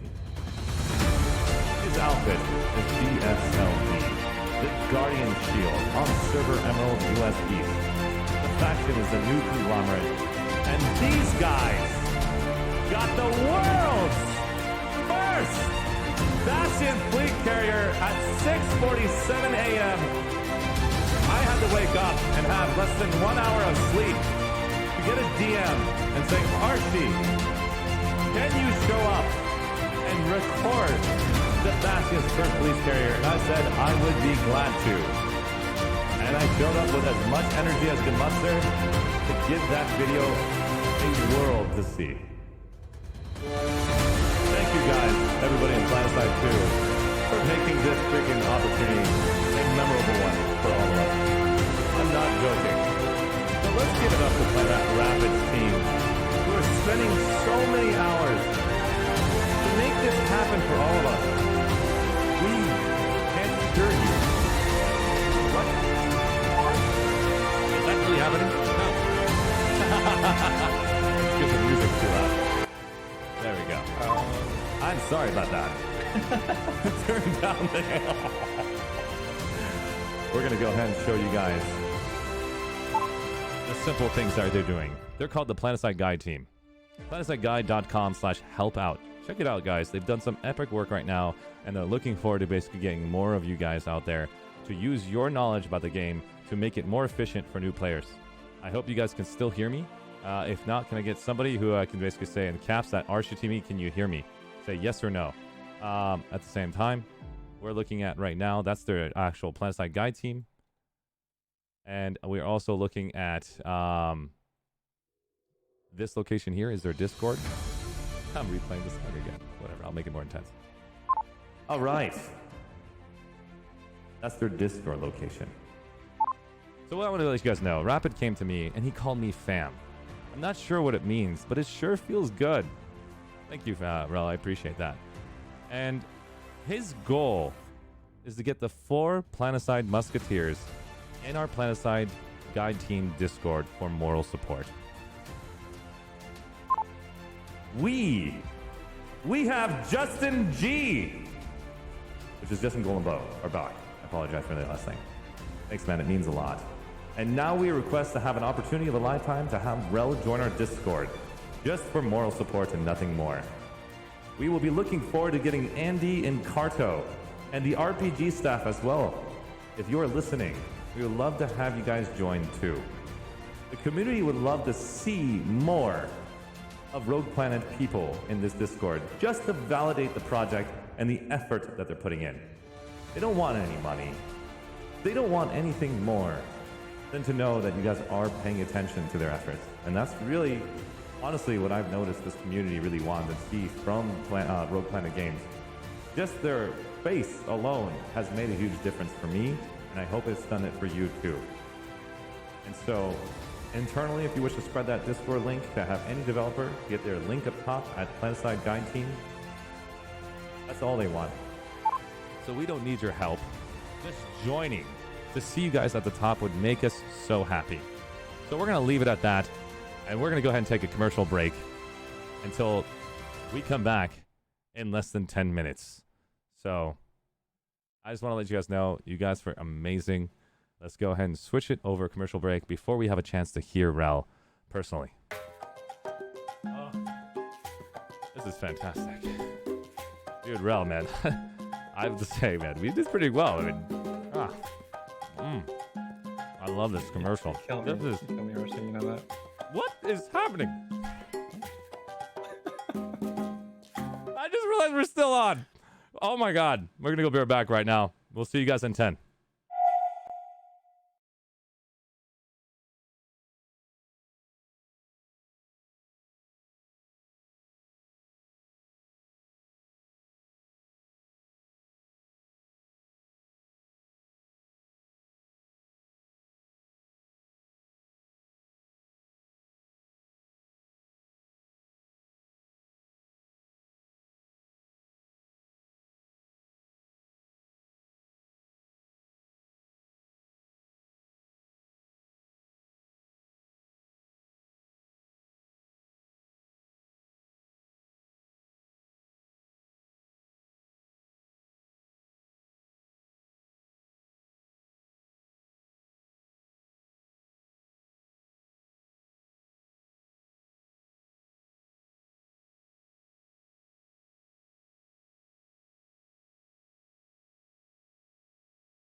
to protect your soul.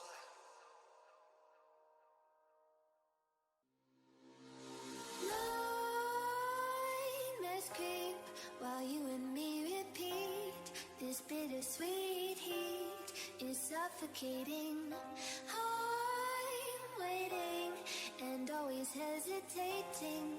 Kryptonite desires set my heart afire. Heart on fire. Set my heart afire.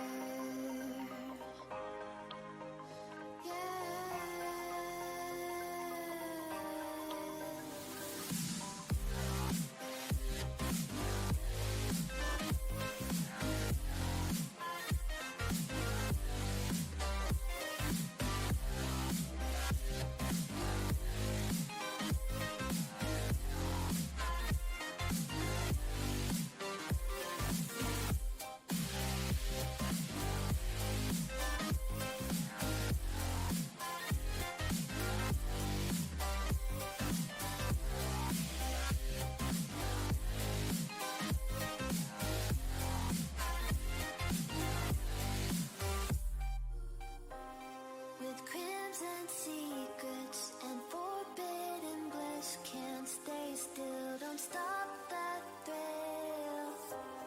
My bones crave your skin, temptation within, mistakes ignite the silence. Nightmares creep while you and me repeat. This bittersweet heat is suffocating. I'm waiting and always hesitating. Kryptonite desires set my heart afire. Heart on fire. Set my heart afire.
All right, we're back, ladies and gentlemen.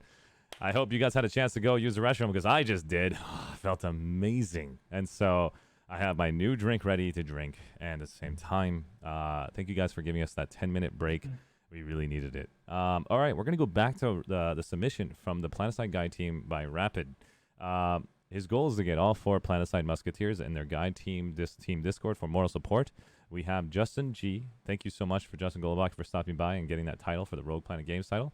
And now we request a opportunity to get Wrel to join that Discord. And we're going to go and say the last part. We don't need your help. Just joining and seeing you guys at the top would make us so happy. Now, I'd like to hear Wrel's opinion.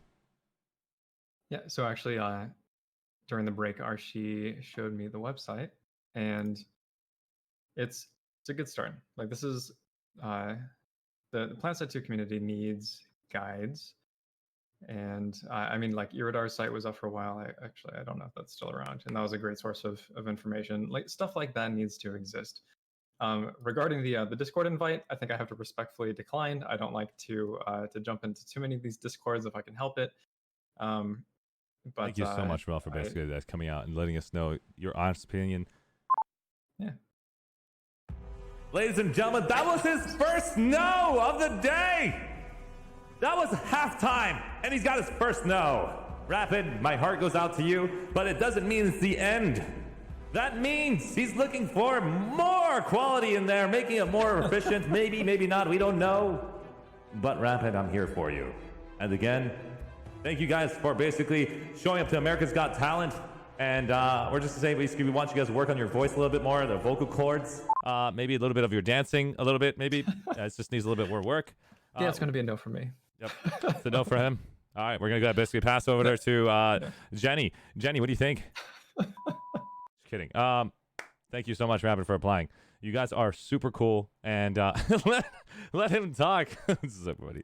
I will let him talk, no problem, guys. And he said no, and we're going to go ahead and move on to the next subject. Thank you, Rapid, for that submission, and we will bring it back. We will ask this question again in the future. All right, so this is the next individual, the next outfit. Submitted by Mike Blink. Don't know how to say the rest of it. Blank Chet. Outfit name, BJAY. Virgin Airlines. I'm just kidding. Virgin Normies. Cobalt. The server is Cobalt Europe. Faction, the new conglomerate. Question. Will you remove the level cap and implement a recurring prestige system, for example? So I think one of the... Okay, so the reason that let's go back a couple of years, right? So battle rank got increased to 120. And then people wanted, we were looking for an easy win, right? Just by like increasing the battle rank at the time. There was like financial concerns and blah blah blah blah blah. But I was like, I pushed back against that, and this was quite a while ago, because I wanted to see a real prestige system in the game, and ASP is kind of what that turned into. And I think that we even need to take ASP and kind of go back to the drawing board on some of that stuff. No plans for doing that, I would say, this year. But I would say, to get back to your question, though, the reason that you don't want it to recur just infinitely is while it creates a cool like long pull progression for certain players, what we use it for internally, and I think what like MMO expansions use it for, is to help create an immediate re-engagement of players. So like as soon as you bump up the battle ranks or the levels or whatever, like players go and they do all the content, right? Move through it. If you could imagine somebody Makes just sense. kind of doing that infinitely, it's like you don't get the spike. So it's just another lever that you don't have access to. I see. And so my question would be actually like summarizing to other games like Modern Warfare, where they can do it 100 times, Right. and they get a new decal or new ranking with stars on it to represent Right. how many times they did it. Is that something that you would be interested in doing? Because a lot of the veterans have already maxed it. Yeah, ASP. I think that I mean, there's like at least 45 of them that had a chance to talk to him last night. They were all yeah. No, totally. Like it for the people who wanted to grind it out, like it's actually not a long grind. It took me a year to get my first battle rank 100, Awesome. but after that, it's like once you know how to play the game, In a couple months. Yeah, it goes pretty quick. So, I don't want to say that it's out of the question. Awesome. But I also don't think that it should be the ASP system that does that sort of thing. I think it'd be nice to independent of just basically do something simple, like just to showcase how many times they did it, and just have a badge of stars or a number to represent how many times they flipped it. That way they know they're the highest flippers of levels, or stuff like that. Similar to like what you see in other games, but they don't need to have quote unquote more weapons and more unlocks. That's just ridiculous. Right. Balancing of that will be no. It's already annoying. That's my opinion. But the example I said earlier, is that something you basically look into if you are interested? They would be like super low priority because we just don't have the need for something like that right now. It is a desire, but awesome. Or from the community, but yeah. Just to let you guys all know, guys, that these questions are going to be given to Wrel and their team in the future. If they ever want to revisit them, they have it, guys. So you don't need to repeat it 400 times to them or 1,000 times. That people have been telling me. We don't want to waste their time having them read these questions in 1 month from now or 2 months from now. So we want them to work and focus on what we just discussed in this channel and my interview, and of course with Mukas's interview. We'll continue moving forward together as a team to think about how we can actually help them grow in Rogue Planet and not waste the majority of their time answering questions that have already been said in interviews. So let's basically try our best to cater to clear, concise answers and stuff. And you guys are doing fantastic so far. And sorry for basically majority of the time basically entertaining the whole upper half. And now we're going to focus more on the questions and giving Wrel a chance to talk. We have the next individual. Submitted by KSI Blackglass. Outfit name YE5T. Effectively ineffective. Sorry. Server Emerald US East. Faction New Conglomerate. Question. Is the spawn system going to get looked at again by any chance? We would like to revert it back to the old system. Okay, here's a question. What did the old system do? I have no idea. Does anybody remember the rules of the old system? What kind of complaints existed around the old system? Yeah, as soon as you take off the rose-colored nostalgia goggles, you can. Yeah, sorry. No, that's really good. You can. Semi. I will love this of you. I will hug you and I'll kiss you. Yeah, just kidding. Right. Yeah, no, nailed it. Let's ask this one question because I am super ignorant to this. And guys, again, I joined January 8th, 2020. So you might think that, hey, why aren't you asking better questions? I asked Alphys to ask the damn question. And so my question is, what was the old system like? Can you summarize it for me? Okay, so the way that the old system worked is that it had a very specific kind of obscure rule set. You were always able to spawn at the warp gate. You were always able to spawn at the closest tower base, the closest facility, and Sunder is within 300 meters or maybe 100 meters. I want to say it was 300. Oh, you know what? It was 1,000. Yeah, it was actually 1,000 meters, I think. And then you had reinforcements needed locations, which that system was kind of hit or miss with what spawn points it actually gave you. The main complaint that existed at the time was that players are unable to move around the map unless they spawn hop, which is not a problem anymore. So what you had to do is you would have to redeploy, go to a close base, one of the rules that I just said, and then redeploy again, then go to another close base, and then redeploy, and then go to the fight that you're actually going for. We're doing that like if you're 3 times. Trying to, yep. Yeah, if you're trying to move across the map. Hopscotch, so, like 30 seconds later, I'll be there. Yeah. So that was, but even that was only kind of reserved for people who knew what they were doing, and they're kind of just really needed to go to certain places. Outside of that, you would spawn like an ESF and then just fly it over there, then bail out, and then bring your squad along with the spawn beacon, that sort of thing. One of the things that where my train of thought go? We're talking about basically the hopscotching and then basically your team spawn beacon. Right. Yeah. So one of the things that this system created is that players would never leave a lane because there was too much friction to actually go anywhere. Like that I just described, you had to redeploy. Like the average player doesn't do that. The average player just stays and they fight, and then when the fight ends, they move down the lattice. So the kind of the interesting thing is that when a fight would end, all of the people who were defending would have been pushed off, and then they would have no nearby spawn locations, but they would have a reinforcements needed location probably somewhere else on the map. And because of that, you had a Zerg that was basically just this mass of players pushing down a lattice that were uncontested. So like you'd have a good fight. Sometimes, very rarely, those fights would go back and forth, but when a fight would end, typically it'd be that mass of players just pushing down a lattice.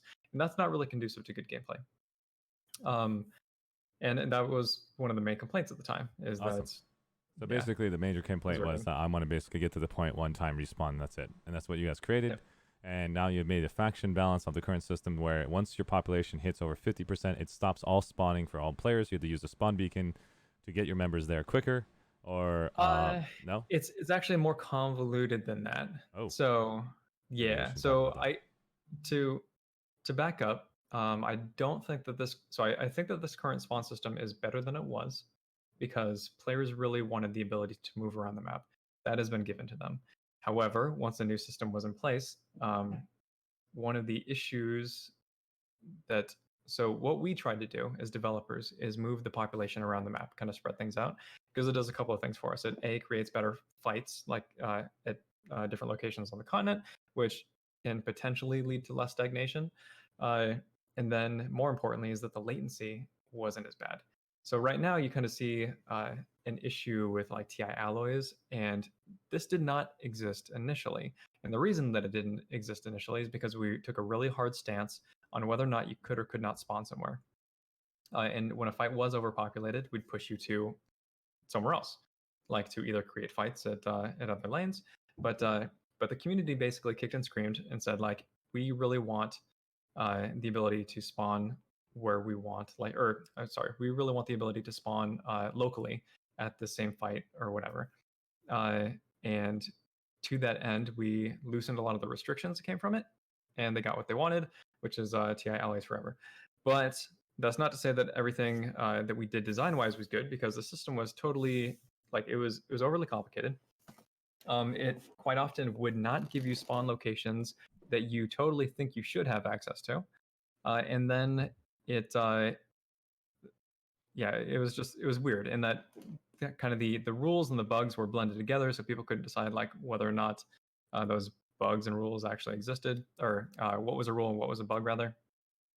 So yeah, long story short, I think it's slightly better than it was, but totally it's Awesome. it's kind of a miss for me. Like the spawn system definitely needs to get reworked, and we need to do it again this year. Awesome. I love that basic answer. It was really good, guys. Basically, listen to what he said, guys. Take a chance to revisit it.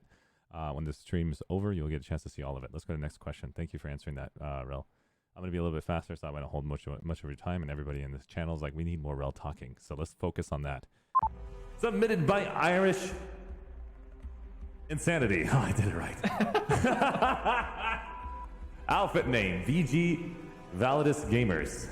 Server, Emerald US East. Faction, Terran Republic. Question. Could we see UI that supports groups of multiple platoons or outfits working together? Would love to be able to see where other platoons are on the map or other outfits that we alliance with. It would be nice. There are technical limitations with how many objects you show on the map, or especially like mini map and main map stuff. The more locations you have to track, very expensive, very performance intensive. So, and then there's the UI element too. Like having battalions, having companies I think is a good idea overall. But I don't think that, like, at the same time, I feel like those platoon leaders kind of are able to coordinate through command chat anyway, and that's kind of been doing pretty well right now. There's a question coming right after that. I love how you said that. Well said on saying that they have done it already. And now I'm about to go to Shefka and Dr. Quack. They're going to basically talk about that. Okay, so I'm going to rephrase the question earlier by Irish Insanity to make sure if we can try this idea instead, because I know it takes a lot of resources and time to spot them all, and not majority of them are showing up anyways. It's going to cause the game to be like not quote unquote what you intended it on to be. So if I ally with, let's said, platoon leader of another outfit or ally somehow, I only want to see the platoon leader, physical platoon leader location as we ally, only one, and I want this platoon lead to have one group color or whatever the hell it is that he can put a point to say, we are attacking here for all of this platoon to see. That's it. Only the leaders can send info to each other. No players can see it. They are just dedicated to where if that guy puts a waypoint, everyone doesn't think they have to go there. So it doesn't confuse anything. It's just leader talk between leader talk. And that's my opinion. That would make it so legendary as an outfit lead who ran 4 or 5 platoons back in 2012. It was with 29,000 I don't think players. that's a bad idea at all. I think that there is definitely something workable there. I've seen that in other games, and I know you guys are so freaking good, man. Honestly, the feedback from everybody in the community, I love you all, man. You guys are so smart. Well done, guys. Honestly. And thank you, Wrel, for answering my question. And he's basically going to have that for the future of himself. Do we want to add any more, or if I go to the next question? No. I mean, it certainly needs to be designed like that, because we're trying to do stuff with waypoint indicators right now. Like you have offensive and defensive requests that you can drop. So I kind of wonder how global you can make that sort of response. Because one of the things in Planetside 1 I remember that was the most powerful thing of all time that made me chill in my bones is knowing that I had a team of people that needed me to go in a heart system, to jump over to Esmir, to drop in the middle of nowhere, to go and do that reinforcement while I was on Amherst. I mean, I literally cannot believe we made the difference just because of one call out. We can see where they're located, and just so much work was happening across continents. And that lot of structure, I have that personal down below I'll talk to you about, but that's not the question right now. So he said he's going to work on it. He's going to think about it. Doesn't mean he's going to have the time frame. Thank you, Wrel. Is that correct? Right. I will think about it. Yeah, I will certainly think about it. Yeah, no, I think it's a good idea. Awesome. I just want to make sure there's nothing here, quote unquote, said he's working on it tomorrow. No, just thinking about it. That's all we want, guys. And this is the transparency that you guys asked for. And I don't want to see a single post out there saying Rogue Planet Games is not the most epic freaking game company for Planetside 2 in 2012 and 2020. Okay, let's go next one. Submitted by Shefka. Outfit AR3S. The Ares Company. Server Miller. Europe. Faction The Terran Republic. Has combined their questions with submitted by Dr. Quack. Outfit The Derp Company. D3RP. Server Emerald US East. Faction The Vanu Sovereignty. First question goes to submitted by Dr. Quack. Are there any plans to allow continuous resource gain from capturing bases to be shared/split among participating outfits in the capture, rather than the winner that takes it all, that which breeds a mindset which creates a competition inside of a faction? We're going to hold that. I'm going to go to the next person and their question, and we'll come back to their question so everybody knows all of it before he starts going down this path, because Shefka's got a ton. We love this game. Great work. This is from Shefka's community. And of course, everybody I know would love to say that too. Everybody, all the basically outfit leaders that are current and basically about to said, all of you guys have said you love them, directed to me. So you all are getting that together. Want to inform you that since the update came out, we have noticed a complete removal of faction support due to the resource farming on bases. Outfits in the same faction are now competing against each other when they were working together before this update. Like on command chat or on outfits, we used to work together on TeamSpeak are no longer there. Outfit Wars Alpha 1 qualification phase is coming out soon, March 23rd.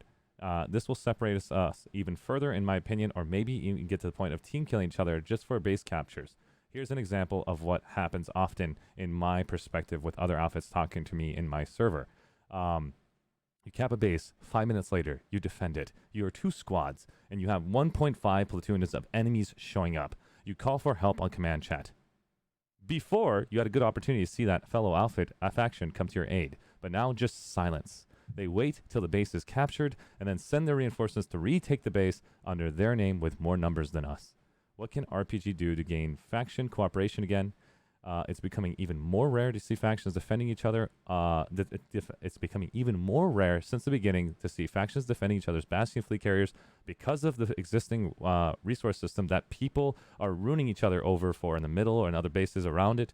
I know this update just came out, and we will need time to work out the kinks. Just asking if plans are underway. If not, I would just like to spread awareness, and we love everything we're seeing in the population increase. So again, Dr. Quack and Mr. Shefka are not complaining here. They just want to basically spread that awareness. Your thoughts? Okay, so this is kind of a fun one because I think everybody had the expectation that this was going to happen, right? I do think that part of that is fueled by the perception that it's happening. So you're blaming nobody showing up because you know that this mechanic exists. But that's not to say it doesn't happen. But I have played a lot, and I actually haven't seen the behaviors change too much when it comes to like winning alerts. So I kind of wonder how much of this is server culture, and how much of it varies just faction to faction, like the outfits within those factions. So Makes sense. I mean, the best thing to remember, guys, we already talked about it earlier. Let the Alpha 1 Outfit Wars phase go through the way they spent hours and millions of hours, guys, with those players who have done the testing with the RPG staff. Let's let Alpha 1 go through, and then we'll sit down and the post overview of it in an interview. And when that gets applied, it could be Andy, it could be Karto, it could be Justin, anybody. It doesn't matter. We want them to know that we care, and we want them to know that we have ideas for you that maybe and maybe not you've already thought of. And so even hearing our ideas that you already know a million times over, because I know how it works in my small little company when I actually was working before. I had 4 or 5 confidants that would sit there and talk about design for commercial and residential design, and then my client would repeat the same stuff I've already worked out kinks in my head and design-wise. And the best thing to do is just let the client speak, even though you know it all. And that's something that I've seen, that the client feels a lot more respected by it because they feel like they've been validated, even though they are paying. And so it sucks to have to hear 5,000 questions of the same question. So I'm trying to prevent them from working their butts off to repeat every one person's question. So that's why these interviews are very powerful. Thank you, Wrel, for stopping by. To be fair, so when you talk about, you're referring to the internal group and just the testers who have helped us prior. Like these were all concerns that we had as a dev team. The players within those groups had as communities, or as a group of players rather. And it is something that we as a dev team said, like, let's see how far it goes. Like if that relationship becomes toxic, then it's kind of a problem. But right now we're seeing like a lot of movement around the map. We're seeing a lot of interesting gameplay that kind of that we haven't seen before. A lot of this sort of even like territorial give me all the stuff behavior has brought outfits together so that they work together more often. Like there are upsides too to kind of the inner politics that's happening right now. So it's important to take that all together. Like I do think that there's certainly some changes that'll need to be made over time to make it so people just can't, like, they just straight up won't help you, which is the concern right now. But there's things that we can do to alleviate that. Like for example, right now, outfits capturing bases are what give you the resources, but we have the ability to make it so like a defensive recapture of the base can give control to that outfit instead. So like if my outfit is defending an allied base, that base becomes mine. Like that's a possibility. It's something that we readily have access to right now. In fact, I could probably turn it on live right now if I wanted to. But anyway, awesome. So it's something that exists. So we need to see how these behaviors play out, see how prevalent they are, and then after like people kind of settle into their behaviors, then you'll know how much tuning needs to be done. So I have a question for all of you guys who are listening. As Wrel was talking, my brain was tuning in as an outfit leader, as a group of 5 platoons that I used to run. I was a Zerg fit, I guess, quote unquote. I want to take advantage of the system. I want to show that we're going to make it as bad as it possibly can be, so that way I can show to the developers that it is a bad system. The point I'm trying to make, guys, is the conversation we're having is live right now. There's no point to make it a thing just to show your point. So try the qualification phase. Try what it brings naturally, because that's the data that we need. And if you don't like it, we still can talk about it. Doesn't mean you have to actually abuse the system to prove it a point. We've seen that in the community. I've seen that in Reddit. I've seen the culture of what you guys can do to PSA and destroy it via reviews. And we've seen what the culture just did with the Steam reviews. This is the strongest community I've ever been a part of.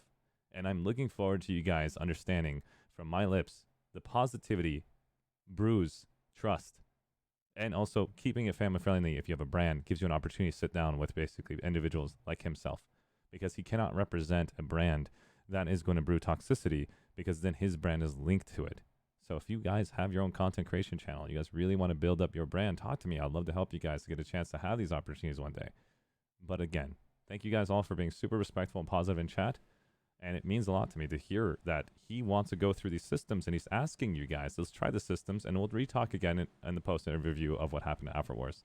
And I promise you guys, as myself included, I won't let it slide if it's something that all of you hated and you'll all have to deal with it.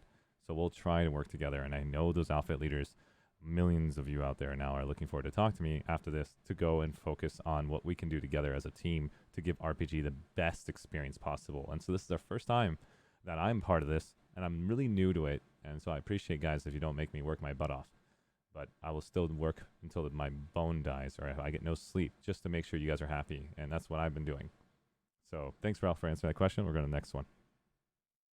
The next one is Rants. Here we go. Every time I get to start this. Submitted by Rants. Outfit. 95th Scourge Squadron. N95SS. Server. Cobalt, Europe. Faction. The Terran Republic. Their question. Over the years, we've heard about this Phase 1 plan. And we would love to know if there's any more news on this story. I believe Phase 1 had something to do with nanite supply for equipment, the construction system, and the lattice reworking. If you're planning to move, or already on Phase 2, what changes may be coming in the future to the lattice structure, lattice system, construction, or nanite supply? Or if you've put these on hold for now, we would love to know if possible. Thank you. This update has been a pleasure for all of us. So I think he's more specifically talking about the resource revamp, Phase 2, like as if nanites were the first part of that. Because back in the day, just for those watching who don't know, I guess. I have no idea what Phase 1 is. If you can help me understand it.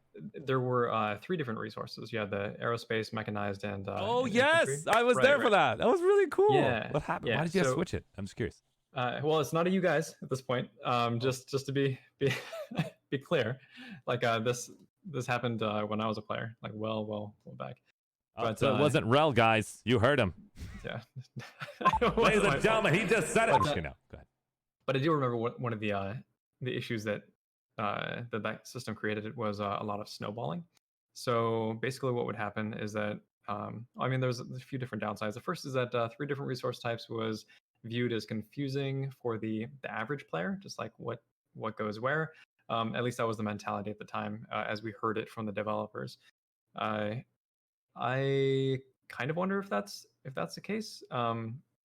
Other things that they were trying to address seemingly was snowballing. So how resources worked back then is that you could either the experience that you earned would be given back to you as a resource of the type that was on the region. So like while you're in the region, you earn biological resources, or while you earn mechanized. However, warp gates would also pulse out these resources to all players based on the amount of territories that you had. So basically, the more territories that you had, the more resources that you got at the same time. So like I remember like 220 resources, and I was membership. And I was like pulling tanks like nothing. So fortunately, there were like vehicle pull timers back then, but those were able to be sorted down through a progression system. So it didn't even matter to some of the people who that cooldowns existed. So eventually, like the whole system just kind of got ripped out. What players tended to do at the time was that they would rotate through vehicles. So they'd pull all their tanks until they had no more resources, or didn't have any, had all cooldowns, and they'd pull all the air vehicles, and then they'd pull all the just play infantry for a bit, and then they just keep going through that loop. So I feel like there were some good things and some bad things, but what we did when we approached the resource system is try to make it geared toward players who already have experience in the game, right? It's not for the average player, it's for the outfits. You know, it's adding a layer that's on top of the base game. And I think that's kind of the approach that we should take when it comes to adding any new systems that are meant to or that might be, I guess, viewed as confusing to the average player. Just layering in depth.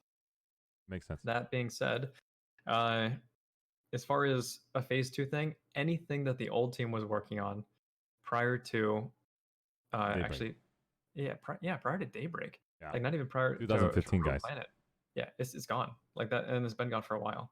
So, So this what we idea of need to phase do, 2, did you ever call out a phase 2? I don't know about this. I don't, yeah, I don't know if it was ever called a phase 2. I think it was just kind of Phase 1 was a thing referred to before that. Daybreak, and then when you guys switched, we're just going to say phase 1 is out the door.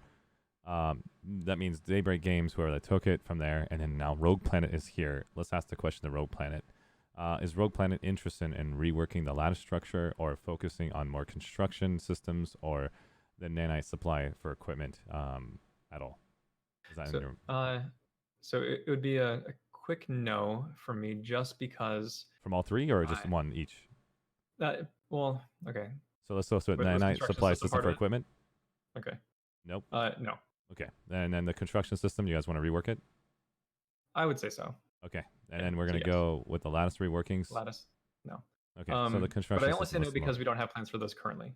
Got it. That's not to say that they're not a problem. It's not to say that we don't have ideas on what could be. Mhm. Actually, so here's a fun little bit about the current outfit war asset system. We initially started with vehicles. Like, you would craft vehicles, all What? of the vehicles that currently exist in the game. So, Oh, wow. and there was two thoughts. First is that those vehicles would be like, you'd have to stock them up, and then that's what you'd take with you to outfit war, and that would be your finite supply. And you just got those vehicles to try to win the outfit war. and That was that's it. similar. That was similar to Planetside 1. It feels like it. Oh, Yeah, I- because the I didn't Planetside play 1 enough had Planetside like 1, the honestly. hardest way of bringing a vehicle to the battle. But anyways, go ahead. And then we were thinking that well, I shouldn't even say we. It's more like an idea that existed. If that were to be the case, right, creating the vehicles for outfit wars, then potentially, like, we could apply that to the vehicles that existed as a whole. So, like, the outfits are actually creating the vehicles for bases, and bases would like have a certain amount of.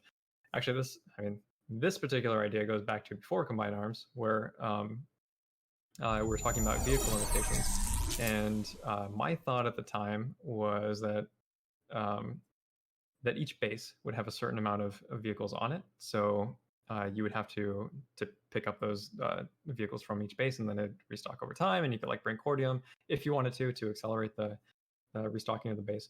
But that was, there was a lot of systems that surrounded that too. It wasn't just a one and done. If we pulled that off, that system, how much less vehicles we would see, or I think a lot less, right? So that was the question, right? Yeah. Because we had to make the decision between players have played this game for a long time now, and a lot of them have specialized their playstyles.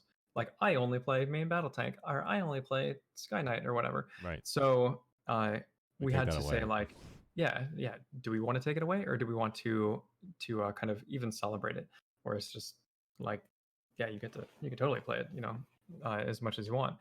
And there's probably a better solution than what currently exists, but I think that that nanites were kind of the way to bridge that gap.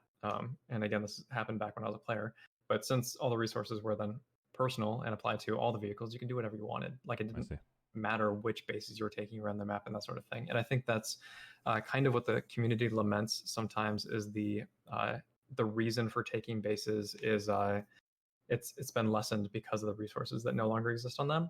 I don't necessarily agree with that, because I think that given the lattice currently, like, you fight where you fight for the most part. A lot of the bases run together, and you don't necessarily get to choose all the time. Mhm.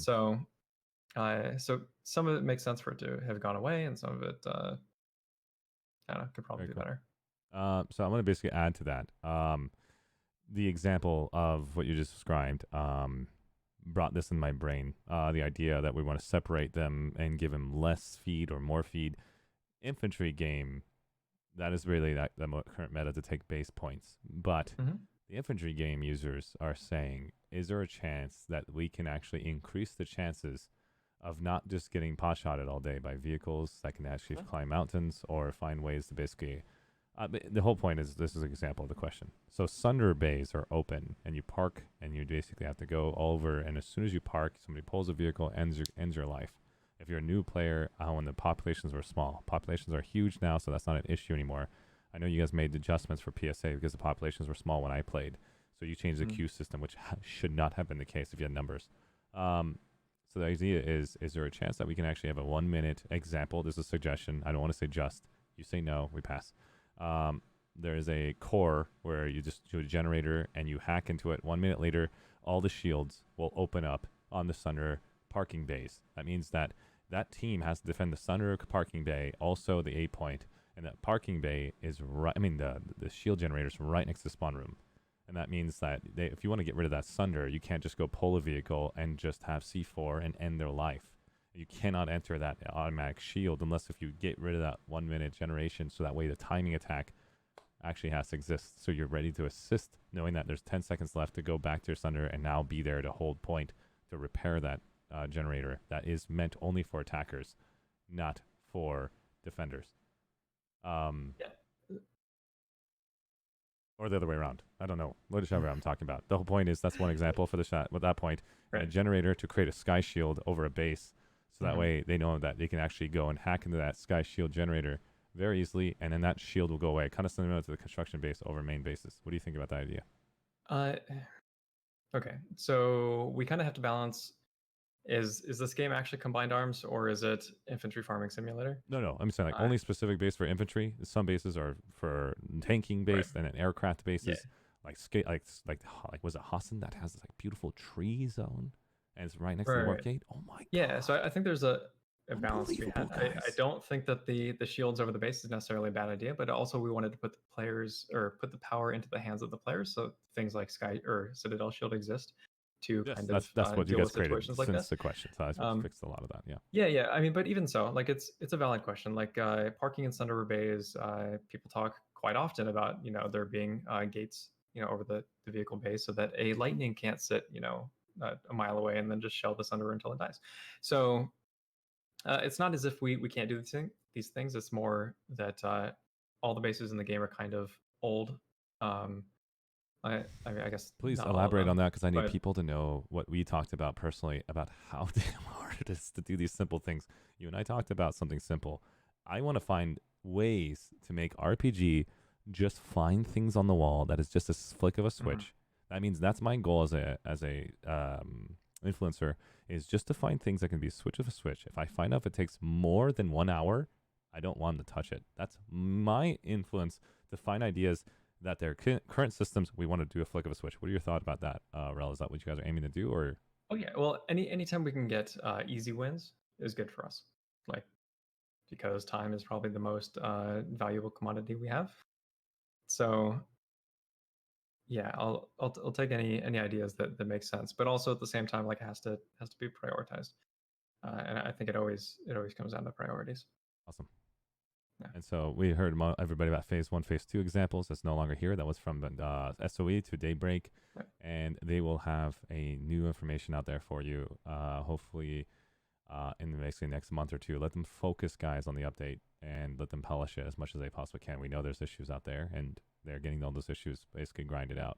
We'll go to the next question. My request, just real quick, is instead of I'm so sorry. is instead of thinking about the past, like there's can it go back to being this way? Can we? I mean, there's just so many questions that talk about systems or features or whatever that used to be. Think about what should change now to get the game to a place where you'd like to see in the future. That's really the thinking that you should have. Awesome. Well said. If you guys heard him, guys, go back in the video. There's something very important for you guys to know as a community. If you want to repeat that one more time to clarify it for everybody, so that way they know how important. That's a developer asking the community for something. Say it again. Just clip the replay and then play it over. There we go. Just think about moving forward instead of phrasing all the questions in kind of the past sense. Thank you, guys. I appreciate that. Basically, let's focus on when they showed up and what we're currently working with. The previous systems that were from other developers and other groups, I know a lot of them are probably still on the team. Let's just focus on what Daybreak Games said. What Rogue Planet Games said with Andy and that quote where they own Planetside franchise and everything moving forward. Let's focus on what they said about transparency. He's literally still here. And all of that, guys. Honestly, I love these guys. I love everyone in Rogue Planet. They have been a huge gem to us in this group. And I hope all you content creators actually spread awareness to let them know how much they mean to us. Let's go to the next question. I didn't realize we've been going for almost 3 hours. I know, I noticed that right now. These people are basically doing uptime. Like, I gotta finish these last questions quick. Submitted by Dingbata.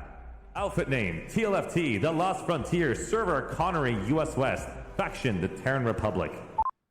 Their question. If you guys want to know all these questions, these are the outfit spotlights of all the outfits that I had a chance to outfit spotlight. That's a lot of outfits. And you guys all deserve my time. And thank you guys for giving me a chance to outfit spotlight you. Their question. Oh, God. Are you serious? Okay.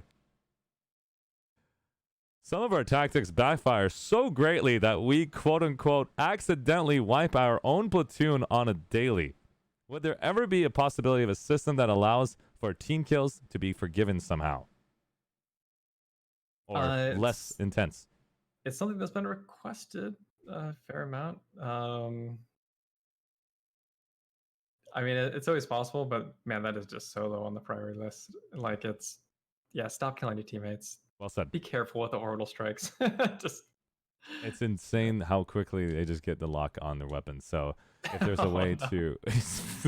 Dingbata had to basically blow up half his team to take out a Bastion flight carrier and just couldn't do anything anymore.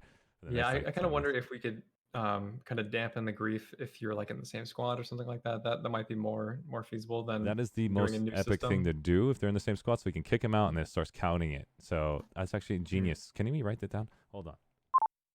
Tajir, can you write that down for me whenever you get a chance? Thanks. Okay. Awesome. Thank you, Wrel, for that. That's actually probably the number one thing. Yeah, that's amazing. Well done. Next question. Submitted by the Worldo. Outfit, FTOT, Foxtrots, server, Genudyne PS4. Faction, New Conglomerate. Question. Can you elaborate on how the ranking systems will be in PS4? How many ranks will be available max? Is it going to be the same thing that they wait for escalation to get that update? Yeah, I would say so. Okay. It makes sense for all that content to go at the same time. Sounds good. Yeah. We're going to move next. Thank you. If you guys heard that question, there's nothing else to elaborate on. We talked about it all earlier. Submitted by Nikon17, one of my moderators. Thank you so much, Nikon, for basically helping me out for all the times that I needed. Outfit name, FIFA. They play soccer and they're legend at it. Just kidding, no. FIFA stands for the Iron Forge Alliance. FE is iron on the periodic table. Server, Connery, US West. Faction, New Conglomerate. Their question. In the face of increased populations, the dreaded queue has proven a major roadblock for outfits in getting their members together and organizing on a single continent for ops. What if anything is being considered to make it easier for outfits to keep members together? Can we perhaps see a system where platoon leaders can deploy their entire platoons to selected warp gates at once, or some sort of platoon or group queue? Notes. We have found that our players are logging off when they see that they cannot get on the same continent as the outfits, or maybe sometimes any continent at all, because the queues are hitting incredibly high. Quality of life additions, if possible. Integrations of API population numbers to UI. I'll just hold that. We'll just focus on the top question. What if they're go ahead.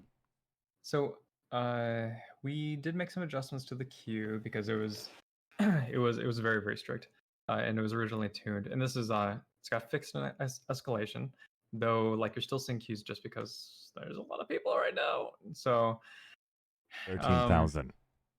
Yeah, it was. Ladies and gentlemen, for... 13,000 that we'll confirm later. Right. I'm still waiting for the fact check. Where's the fact checkers? God. Yeah. So it was tuned around small populations, but we did loosen up on that a fair amount. So hopefully Still it's hasn't a little been bit solved. better. I mean, but yeah, no. I mean, group, honestly, like we don't have enough play space to accommodate all these players, and also the server server caps are like we don't want to put more players on the server right now, like on each zone, like on Endor, on Azumir, whatever, like, because it's a lot of players and it creates issues. So we're doing what we can, you know. Awesome. And so I heard something about the servers getting something on the 18th. Is that correct, or is that something I just basically made up? Is that no? Andy said something on his tweet, says he's going to get some new servers out. I don't know what the hell that means. Yeah, so all of the servers received upgrades, hardware upgrades, See, I didn't lie, guys. I read it somewhere. My brain basically had a dream about it. Well done, Andy. Yeah. Well done. So they all received upgrades except for Emerald. Emerald's the last one, and this has been pushed back because of all the issues with the pandemic right now. So I hope you guys are safe out there. I'm not joking. Thanks, guys. yeah, no, I mean we're taking all of our precautions, so we're doing everything that we can. Awesome. I'm not joking, man. I honestly would love to help you if I can, but please be safe. Thanks, man. Appreciate it. It sucks. Yeah, so I think maybe Andy put out something about it, but if he didn't, we're still just kind of waiting for information. Makes sense. Yeah. So let's go to the next part. He says that we found that our players are logging off, so then I guess we can't really solve that until they figure out more about more servers or some other way to basically move. Even if we there's another one. This is at the moment, membership is not a solution for those who have it. They've all signed up in their group, just spreading awareness. I understand the excitement behind the amount of players who recently joined. PS2 11,000 is the mark that we know about. No, we changed that to 13,000. So yeah, I mean, guys, don't complain about this basically queue being a pain in the butt. Guys, they have to see if this is going to be a thing. Is this going to continuously be a thing, or is this going to be like plateauing again? So I think our outlook is it would kind of be surprised if it continued to cause the same level of issues that it has been causing, because after updates, people tend to drop off. That's just kind of the way of things. We do obviously want to sustain those players, but if they're getting turned off by the queues and or performance or whatever, we'll be losing people. One of the things that we tried to do for this weekend and was enable instances of cold tier to accommodate players or groups of players. But unfortunately, that turned out to be a little bit more annoying than it probably should be. So we want to invest some real code time in and try to get that done for another update. Awesome. Thank you, guys. I hope basically you understand the question, man, that they know about the queue issues and they're going to try working on their end. Examples. It's very expensive. I'm going to assume this, and I'm going to ask Wrel for a question. It's very expensive to basically gain a new server just right away, just because they're making money right now as a temporary faction. What does a contract look like for basically pushing a server? Can you just sign up for a 1-month contract on that? Can you do a 1-year contract, or is it like a 3-year process? I'm totally not the right person to ask. Very good. I just want you guys to understand that they can't just basically get another server up there to get new players to join that server, because it's not as easy as 1, 2, 3. So if those guys who know about that question, please give us some more intel about how the contract system works, not by the pricing, but the duration of it. So that means you can't just go in and make another server randomly just because players are here. I know. Yeah, I mean, if we had additional hardware, because this has come up in our conversations as well, because obviously this is as much a problem for us as it is for you guys. So if we had additional hardware, it would be possible to turn on another server, but then you have to ask, like, okay, well, how long is this population going to sustain for? Like, is it worth like the financial investment, or yada. And those questions are all kind of above my pay grade. So thank you for that. That's also all we need to know. It's that way. I want you guys to know, don't go to Wrel for those questions, and actually don't go to Wrel at all, because he doesn't want that personally. This is basically the places where he's told me that he would be willing to show up because it has a space for him to actually speak about. And so, guys, thank you guys so much for not wasting his time. Let's go to the community manager. Let's go to our content creators out there. Ask our content creators who have direct access to people like Justin Goldenbach, and let them try to receive the questions and cater the questions back to their communities and work with you guys.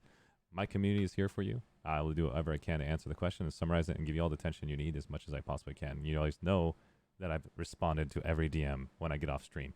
I can't touch the damn stream button, because if I touch any Discord things, the entire thing collapses on the Windows. So I apologize for you guys not touching the damn DMs, because I couldn't find a solution to Discord voice chat. All right, submitted by next question. Let's get through this. I have a couple more questions left. Submitted by Adele the Coddy. Outfit, DGIA. Army of the Dim Giants.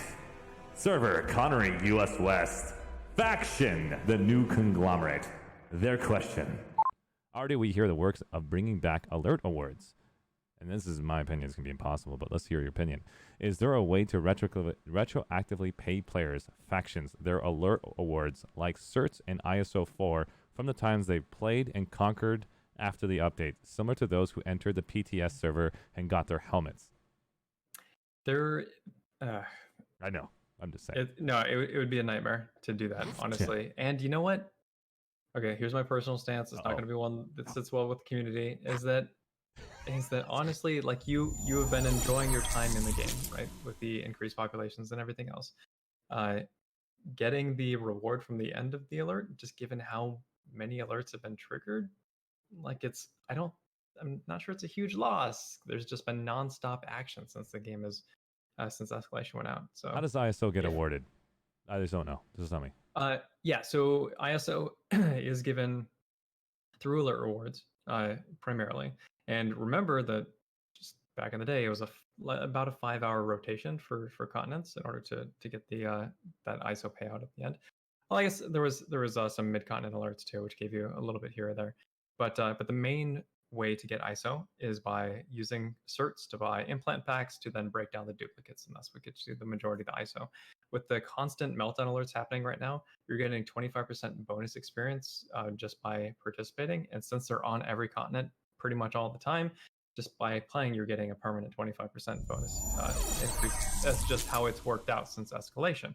So the cert gain is much better, and not to mention we were running double experience at the same time. So you've gotten a lot. You've gotten a lot of stuff since escalation. If we could retroactively grant the rewards, we totally would. But It would be a nightmare. it's a nightmare. Yeah. It really is. Just is it going to come back? How about that question? Oh yeah, no, it's already back. Oh, thank you. Yeah, I didn't as know that. of yesterday's hotfix, I think. Awesome. Yeah. Okay. I think. Thank you. That's all I need because I haven't been able to play the damn game for how much work I've been putting for the interview and all the questions I had to deal with outfits. I haven't played Planetside 2 since this happened. Okay, so anyways, I'm having a great time, by the way. Let's continue. Submitted by Valorous Bob. Outfit name, You Bad. His name is Dot Bads. You're such a bad boy. Server, Miller, Europe. Faction, Vonu Sovereignty. Their question. It's still too common for a fight to be decided by one side by simply having way more people. This is a suggestion. We'd like to know your opinion. Debuffing factions similar to other MMOs games. If the population doubles, occurring on a hex, increasing spawn times, or less nanite gain, or both, to help tip the balance from overpopulating bases. Are there any systems in the works or thoughts that you may have that could help be helpful to hear on that matter? So, Bob, I think, wasn't playing back when the spawn system was revamped. So, with that being said, he probably didn't see the overwhelmingly negative response that came from the system as it was, which was intended to prevent zerging and deal with that overpop and that sort of thing. And it was very effective until we had to make the concessions that made it more palatable for the community at large. So, but currently, actually, you do get decreased spawn times, which is something that does pop up as a complaint, or rather, you get longer spawn times if your faction is overpopulated, and that does pop up as a complaint from time to time still. But that's kind of one that we're willing to live with. As far as debuffing like nanite gain, I don't think it'd be super helpful. And there's like potentially some other stuff that you could do, but again, it probably not super helpful. It's something like spawn times or doubling it or something like that can actually be effective to where if large outfits showed up in a half of the group finds a way to win 2-on-1. It makes it equalized because the population is overburdening it and making that hex for that faction become double spawn to help with overpop attacks. So that way you split your team on purpose to have the same. So it shows like a negative sign, like you're too much on this population. You're now spawned at times 2, the 2x is on or something. Right. So right now we I think the current spawn times, and I'm sure somebody will correct me maybe, are 10 seconds for like a decent fight, but usually that's already up by the time you have you've gone back to the map screen and you can click and then go again. But I thought it was like around 15 seconds for after you spawn to a new hex. So I mean, it's 10 seconds to redeploy, 15 seconds to click on like a router or something like that. No, I'm talking about when you die, like when you die in the same region. Okay. But if that region is overpopulated, I think it's 20 seconds spawn time. Okay. I could be wrong, but Doesn't matter. But this is yeah, so this system sort of exists, and we still sort of get complaints about it. So it's walking a fine line. If we want to do more harsh changes, like again, it comes back from like we do need to redo the spawn system. It needs some love. It needs to be rethought, probably from the ground up. Awesome. Yeah. Thank you for that, and I hope that answered your question, Bob. And we're gonna go next, and we have about 5 more questions left, and we're gonna go try to get to the audience next after we get a chance to ask basically a quick question. And let's go to next. Submitted by VTS, outfit name TG Tactical Gamer, server Emerald US East, faction New Conglomerate. Their question: Our outfit love to move around using the vehicle system over redeploy. Is there any way to make this more beneficial to players like us, or do we feel like the current repeat redeploy systems are what you're aiming in today's meta? Thank you for such an in-depth game. We love what you guys are doing in RBG, and any info is important to us. I'm kind of unclear what he's asking here. Like, so basically, if you bring vehicles, wants to use vehicles to move around. Yeah, he wants basically the vehicle redeploy, system side, like basically bringing sunders, and that slow moving is not really going to basically be that effective instead of redeploy side. Right. So that's valid. Again, it comes back to the spawn It's like system. a Mossy drop, put a spawn beacon, router deployment, and it's like GG. Everything gets in there very quick. Yeah, I mean, but at least that takes effort. At least for the one person. Yeah. But yeah, there's kind of a schism within the community, and this has existed since the game's entirety. Is that some of the players want Planetside 2 to function more like Arma, and then some of the players want Planetside 2 to function more like Battlefield. Or Planetside 1, to be honest. That's just... yeah. It's not possible. Right, yeah, that's probably a better example. Yeah. But one is much more slower paced. Right now, Planetside 2 is pretty quickly paced. But I think that actually the spawn system was kind of a proponent to this, kind of accelerated things a little bit more than it probably should have. So we just need to find a good balance there to where logistics makes sense, and maybe that's just like you just want more combined arms objectives. Like maybe that's where logistics plays the greatest role. Makes sense.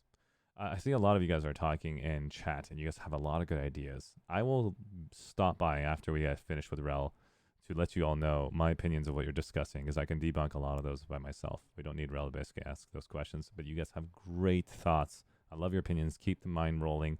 Keep that hamster spinning, because you guys are the reason why we have these questions to these individuals tonight.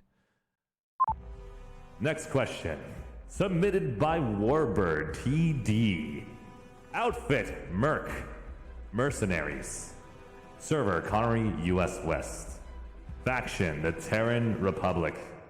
Outfit question: Our outfit has had an overwhelmingly positive response to escalation.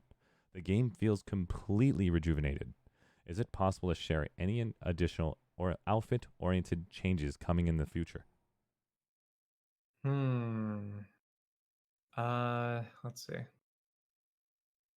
So we've talked a little bit about alliances, but there's no plans to implement it right now. The outfit log is probably something that'll be helpful with people tracking like when war assets start crafting or are used, or your outfit captures a base and that sort of thing. Let's see, and then there's more war assets on the way. That's something that'll be helpful for outfits. And let's see, beyond that, we want to make sure not to oversaturate in such a compressed time span. But I think at this point we want to mostly start focusing on quality of life stuff Awesome. as far as outfits are concerned. Very cool. So quality of life stuff right now for outfits are concerned is to patch the existing stuff that we guys provided and make sure it's more effective, correct? Right now we don't want to add something completely new. No. I would say just like polish what currently exists. Cool. Yeah. Okay. And you guys heard him. Feel free to come to me, guys, afterwards to identify what things you guys actually can think about that'd be beneficial for all outfits, so we can think if it's a switch, we'll go have that post interview next time with them in the future. Okay, next one. We're gonna basically try to get through this. And I have my 2 questions. We'll just say no, yes, no on my questions, but I want to give these guys the energy because they spend thousands of members to get one question, and they've saved so much. Submitted by Hybridius. Sorry so much. Hybrid, I love you, man. Outfit. TWC2. The Wildcard. Server Connery US West. Faction. The Vonu Sovereignty. Their question. Some members would like to reward or help certain players in various ways. Will there be a way to gift? I think Pal Tiger also said that as well. I think at other outfits that I can think of, like almost like 7 or 8 outfits have told me about this. Their members have told me about this. So I just want to make sure it's not just hybrid. A lot of people are voicing it. Will there be a way to gift Daybreak Cash or shirts to our friends, new players in the future, similar to other MMOs where we can give high quality, low level equipment that we've grinded for and over to them so they can have a good power leveling experience faster than normal and feel loved by, hey, you joined us. And what can yeah, that's it. It's no plans, but something that has been talked about a lot. It's always kind of tricky, especially when you're gifting Daybreak Cash and that sort of thing. I do think that there's probably some design solutions that we can do to help players maybe gift certain types of things to one another, but again, it's low on our priority list, and it's always kind of a difficult subject. Makes sense. Yeah. Makes sense. I like how this individual says, hey, you need Daybreak cards in stores again. It's 2020, guys. I don't know if that's going to be a thing. Is that a thing still? I don't think so. Yeah, I think the old ones that you have still work. So I mean, oh, I guess I maybe can. somebody's Oh, making a that's killing on that's eBay. a way to create gift cards. You buy it over there and you can hand it to Oh, them. That's yeah. genius. That makes sense. I just Yeah. completely blanked out. That makes sense. That means their guys can collect it as a community and actually hand. That's what I used to do back in my outfit. I forgot about that. Yeah, think about if you guys can find a way to get codes instead of the actual Daybreak I don't know Cash. what Just that means for codes. us nowadays. Just get the Yeah, code, yeah. and then we can actually implement the code and gain it ourselves. We can pay for it. We just get the code, and we can just Right. pass codes to people instead of have the Yeah, physical yeah. merchandise and make money go wasted. I don't know on why other those went offline. I don't know why, like if they were just too expensive to make. I can't imagine. So, Andy, but can you get back on that again, man? How many times do I have to tell you? I'm just kidding. No. right. I Yeah, just no, gotta love it's the idea. something to think about though. Like I don't know the answer to that question. I don't know why they went away. Oh, it makes sense. Makes sense. That's a good way of basically introducing gifting from person to person versus them spending the money out of their pocket and not be able to get their account info or something like that for it. Okay, next question.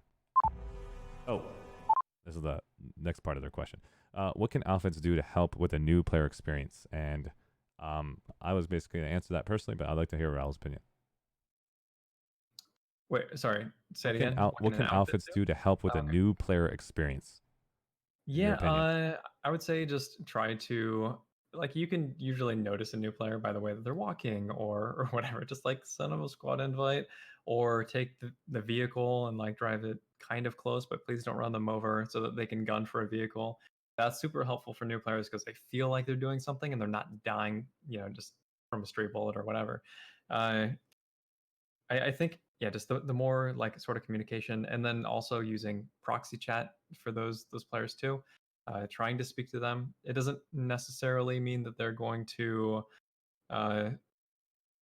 respond, but I don't know, just try to babysit the new players.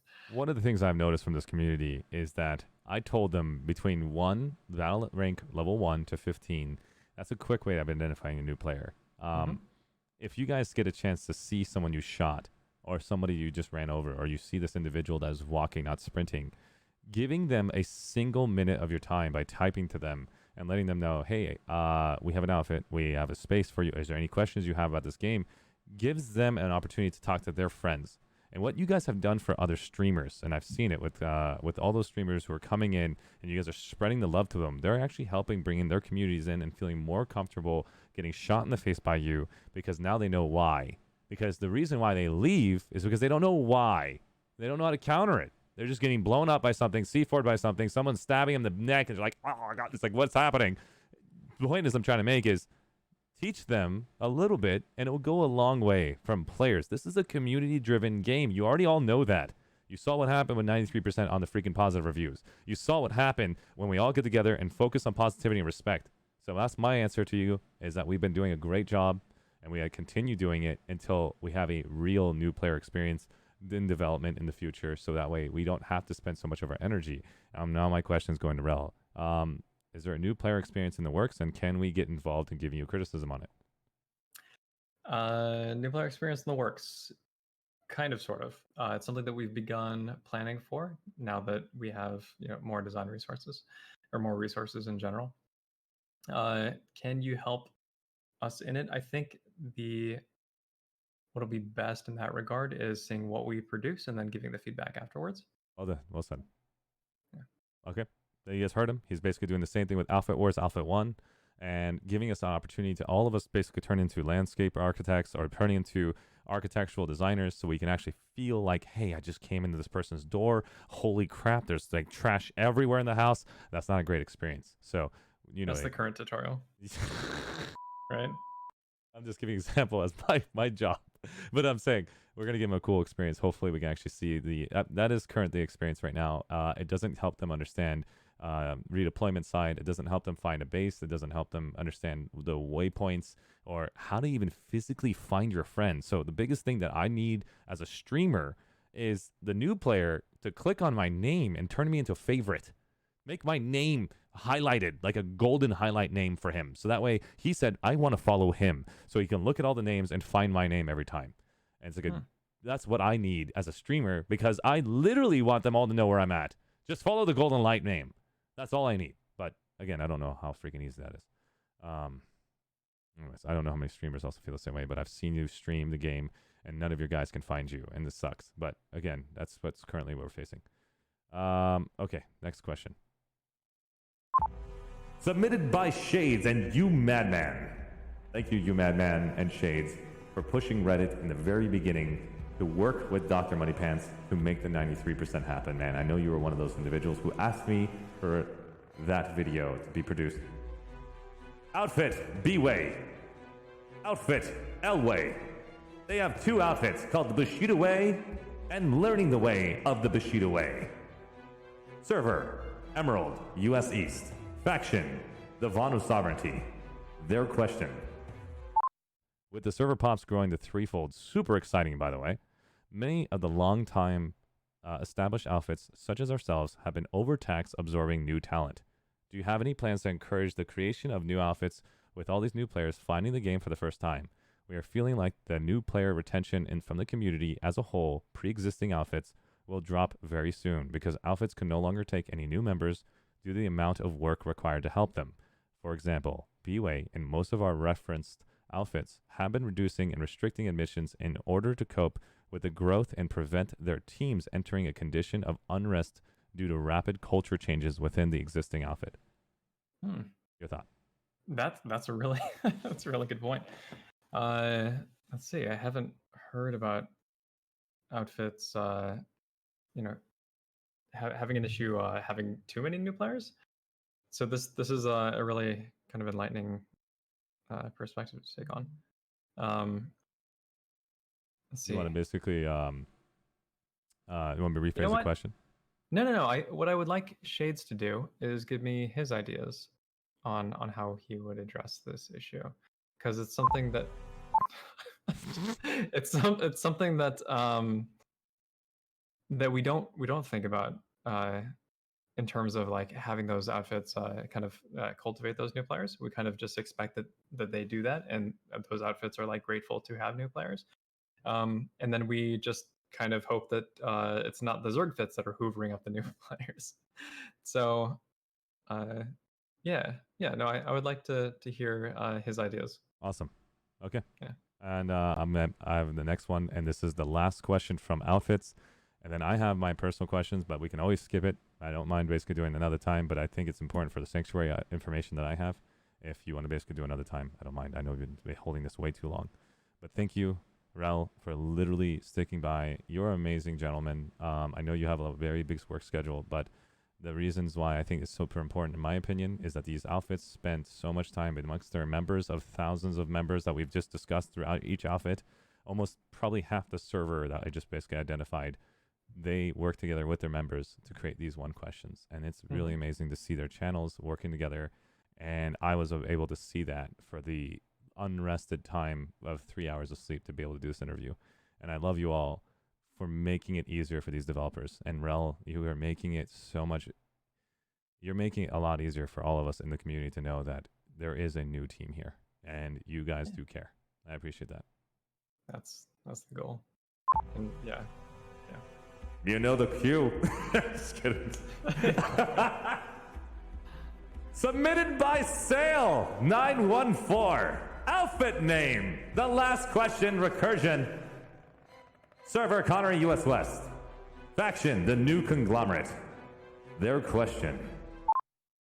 With Exhalation, the focus has been outfits, but outfits are very dispersed in practice, which seems to embrace by developers even providing an other classification on the outfit browser. From a developer standpoint, how would you design an outfit? What specific outfit behaviors create positive impact to your game? I'm not sure what the bit about other was. We'll Like, give them a minute to think about that. No. I mean, Just kidding. For I'll put in the music right now. The The question. music. So my question, the other tab. This is what I remember. I just asked Sale a question to just clarify it for me because I didn't know either. He means that there's an actual tab that says infantry focus, vehicle focus, aircraft focus, and then there's the other tabs. Sorry, combined arms. Thanks for clarifying that. I didn't know. The other tab. What is the idea of the other tab in your opinion? Oh, probably like role playing. Those sorts of outfits. We probably should have a section there for construction since that's a very specific niche that people tend to participate in. Is there opportunity to have titles typed in their own versus it being specific to whatever you guys selected? Is there a chance that they can customize their own under other? Well, because they can customize their own name and outfit anyways.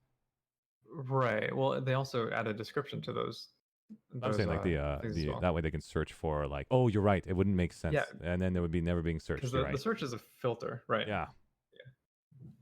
Can we get a chance to suggest to you in the future other names that we all can come up with as a community? Sure. Okay, thank you.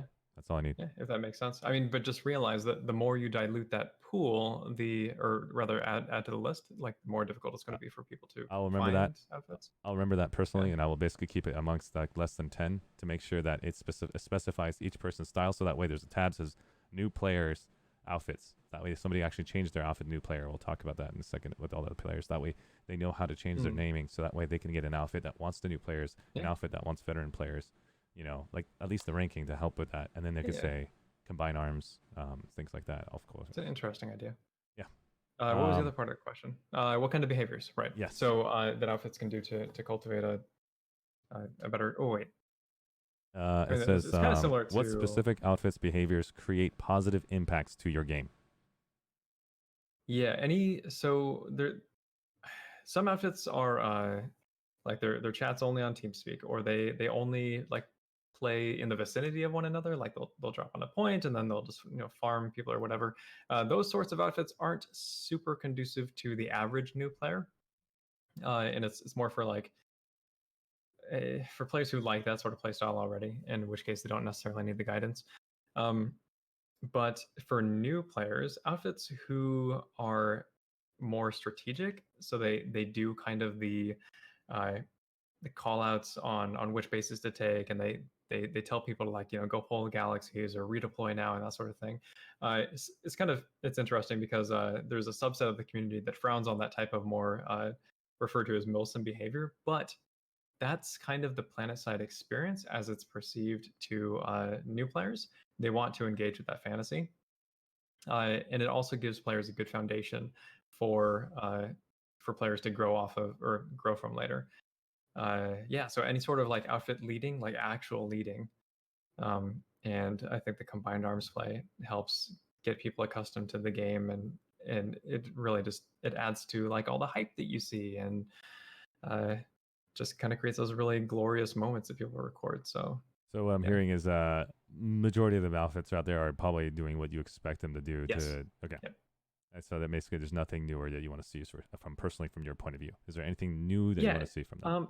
No, I think you probably just want to take a step back from the people who are just inviting random players nonstop and then never giving them any information. So like the outfits that have, thousands of players, maybe there's not enough attention being paid to the individual at that point. So honestly, it'd be great if those members would, or if the outfit members would kind of break off, and hopefully we see some of that stuff start to happen in the future. But I think for the most part, the outfits are kind of engaging in the behaviors that we like to see, which is probably no small part to why retention gets so much better when players join outfits. Makes sense. Yeah. Awesome. Listen, guys, we just went through all of the outfit questions. Those were all submitted within the 24-hour period that I opened it up to all outfits that are wondering how the hell did they get this question.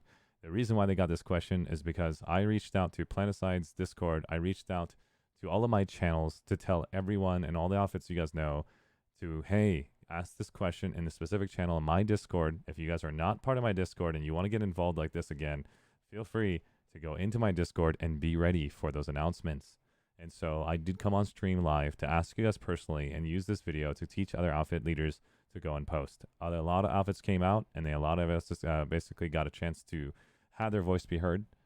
So thank you all for who catered your question down to one, because it's very important to get the right ones out there. There's a lot of questions that are already out there on the news. And so thank you, Wrel, for basically answering all those outfit locations. I'm going to ask you if you would like to basically do a speed run of the Planetside 2 Sanctuary ideas that we discussed on a private time. And that way they can always know about what you're thinking about in Sanctuary. And that way we can get that finished. Or you want to wait that for Alan Lepidus, who is the environmental lead of Rogue Planet Games, gamer, artist, prophet, Siberian bear wrestler, and Ukrainian mob boss. Holy. Run, yeah. everyone. No, we should probably go over it in person. I went through the list, and most of it's design related. So awesome. Yeah. So we'll basically end it right here. You mean person right now? No. Oh, thank you. No. Exactly. I was gonna say in person means time. in person. Okay. No problem. We'll see you in 6. I'll see you in 6 months. Just kidding. Just kidding. That sucks. All right, man. Everybody, listen up. We're gonna go ahead and basically give 3 lucky winners a chance to ask a question, and I'm gonna open it up in a countdown. When I come back from that countdown, I'm gonna give 3 lucky winners a chance to ask a direct question to Wrel, and then we're ending that stream. So that way the people in chat were so damn respectful. We're going to do basically a break on here for the Be Right Back sign, and Wrel has the opportunity to pass. So think of your question, and it will be given. The moment I undo the screen, I will see who basically posted in that chat. So we're going to go Be Right Back, and I'm going to bring it back in less than 1 minute. So have your questions in less than basically 3 minutes. Here's a Be Right Back. All people in chat has a chance to ask Wrel. You have 3 lucky winners with a question. Thank you, guys. And let's go ahead and do the Be Right Back and give you guys time to think about your question. The only way I'm going to respond to that question is that ArsheeTV, that's why I know it's a question directed at me. That's the symbol at ArsheeTV that needs to be in front of your question. I'm sorry if you don't do it right, but this is the only way I can get it done. Thank you, guys. And I'll see you in the next 3 minutes. So sorry about that.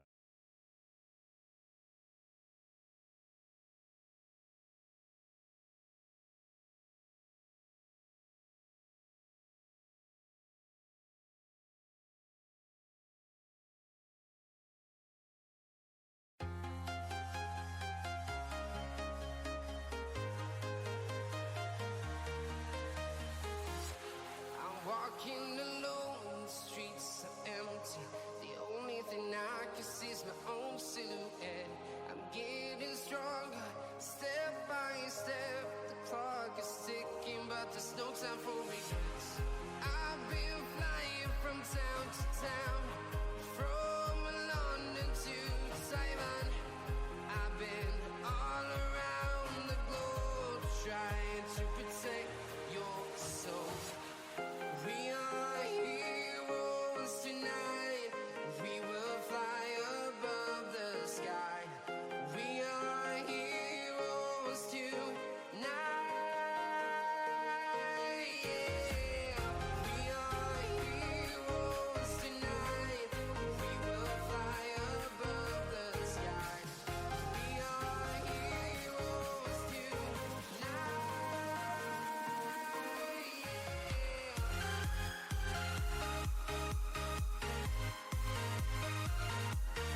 to protect your soul.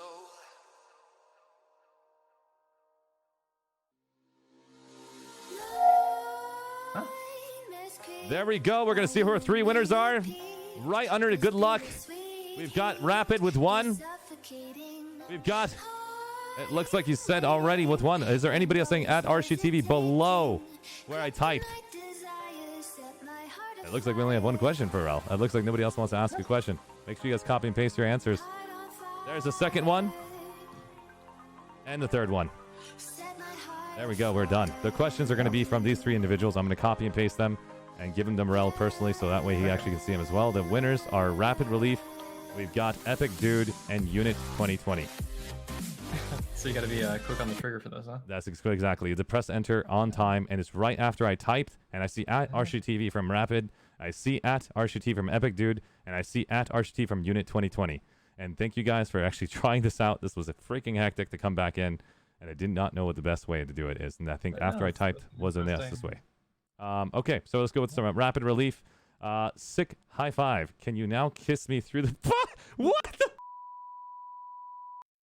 You know what? I will do it. Mwah! I love you, Rapid.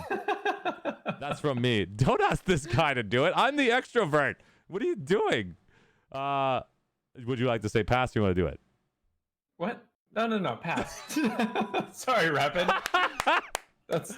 Next question.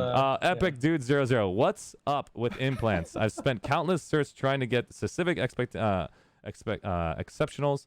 Any changes coming to the system? It is very difficult to get everything necessary on multiple characters. Also, bring back that squirt gun with headshots. You weren't around for the squirt gun, were you? I have no idea. Okay. Yeah, this is pretty fun. I don't know what it is. Also, no, it's overpowered. Okay, so let's see. Implants. Yeah, so exceptionals, we do definitely want to make available in Sanctuary for one reason, or one... okay, so you're either going to be able to purchase them outright on a rotating like black market schedule. So like the inventory will be we'll have certain items in it one week or one rotation or whatever, and then switch out. Or we're going to make you do quest style stuff for them. Thank you for making this into an MMO. It depends. We're like it's still up in the air, but we do want you to be able to get those exceptionals in a more reliable way. But our exchange is that we want your time, right? We want an investment from you that isn't monetary. So awesome. Yeah. Thank you so much, and I hope that answered your question, Epic Dude. If you want to come in and say thank you for basically your winners, Rapid, go ahead and basically show me the thumbs up from your end. You guys got your winners, and here comes a third winner, Unit 2020, Unit 220. This may have been asked since I had to drop out for a bit. Would it be possible to ever join more than one outfit on one character? That's interesting. That's very interesting. Actually, mentioned that. I think it's important. Yeah. I only became aware that was even a thing earlier this year, and I don't remember what game was a part of it or had that the functionality. But that is huge for Planetside. It'll give you so much more activity. Interesting to think about, right? Like being able to bounce between them, or maybe like make like a main outfit but still be able to do. I think that the idea is that you can just collect your tag and switch between all of them, and then basically change the tag yourself personally. So you're invited, and that means the outfits will be more secure about, hey, you cannot be in multiple outfits with our outfit. If we see you with another tag, we'll kick you out. It's like so much more capacity. So that way you have an alliance system that you can actually join your other outfits that actually have the opportunity to talk amongst those communities. That's a huge idea. I mean, in my opinion. It's an interesting idea. More like I think it would be better to do alliance where you can still hold your tag, but now you're alliance, so you can see their outfit tab, another person's outfit tab, another outfit person. You can talk to all three of them with the alliance conversation. I think the difference between alliances and what Unit is suggesting is that for me, like personally, it would be different. Like basically, I'd be joining 3 different outfits because all of my friends are in those 3 different outfits. Right. Not necessarily an alliance. Alliance would be held at like the guild level, like guilds aligning with other guilds. Makes so sense. like I forgot. Yeah. Yeah. So I don't know. Like it's definitely an interesting idea. I kind of wonder how feasible it is.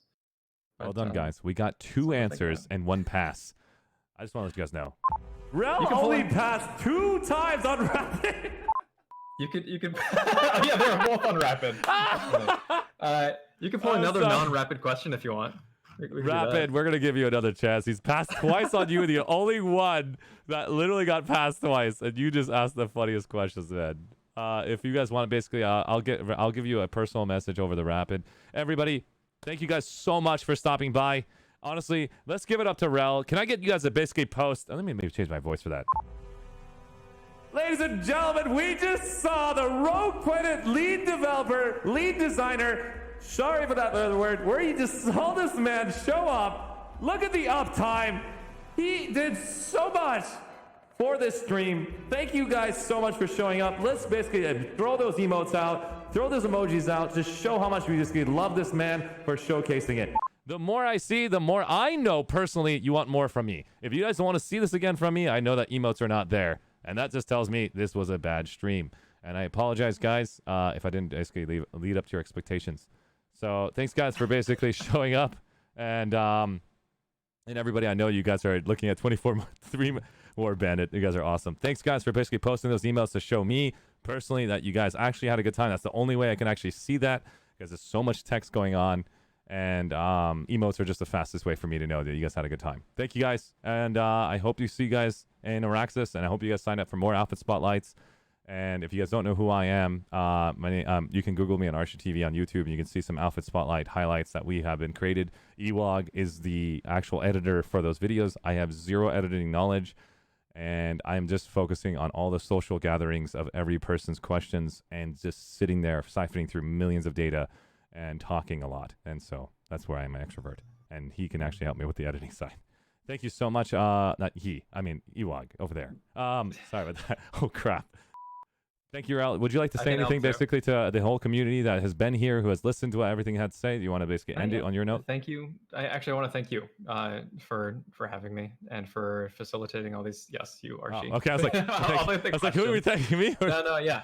No, it's thanks, that's not something that that like stuff like that goes underappreciated, and I know how much work it is to kind of facilitate, that sort of I guess administrative work. That's probably underplays its importance, but no, I mean, I think you're doing a great job. I think that the community here is really responsive to you, and all of you guys are kind of a part of what makes this game so great. So thank you. Thank you, everybody. Thank you, Wrel. Thank you, our RPG at Rogue Planet Games, for giving me this opportunity. And I just want to give you guys one announcement. Justin Golenbach just sent me a DM, says he's ready for his interview in the future. We'll look forward to seeing the next Rogue Planet interview. And we'll get him a chance to see our community manager for Rogue Planet Games. Everybody, have a great night. Go get something to eat, because I'm starving. I think Wrel and I just got skinnier while talking to you. And we will learn more about Wrel's workout next time on Planetside 2. Take care, guys. Have a good one. Thank you so much. And have a good one. If I can find that ending one. Here we go.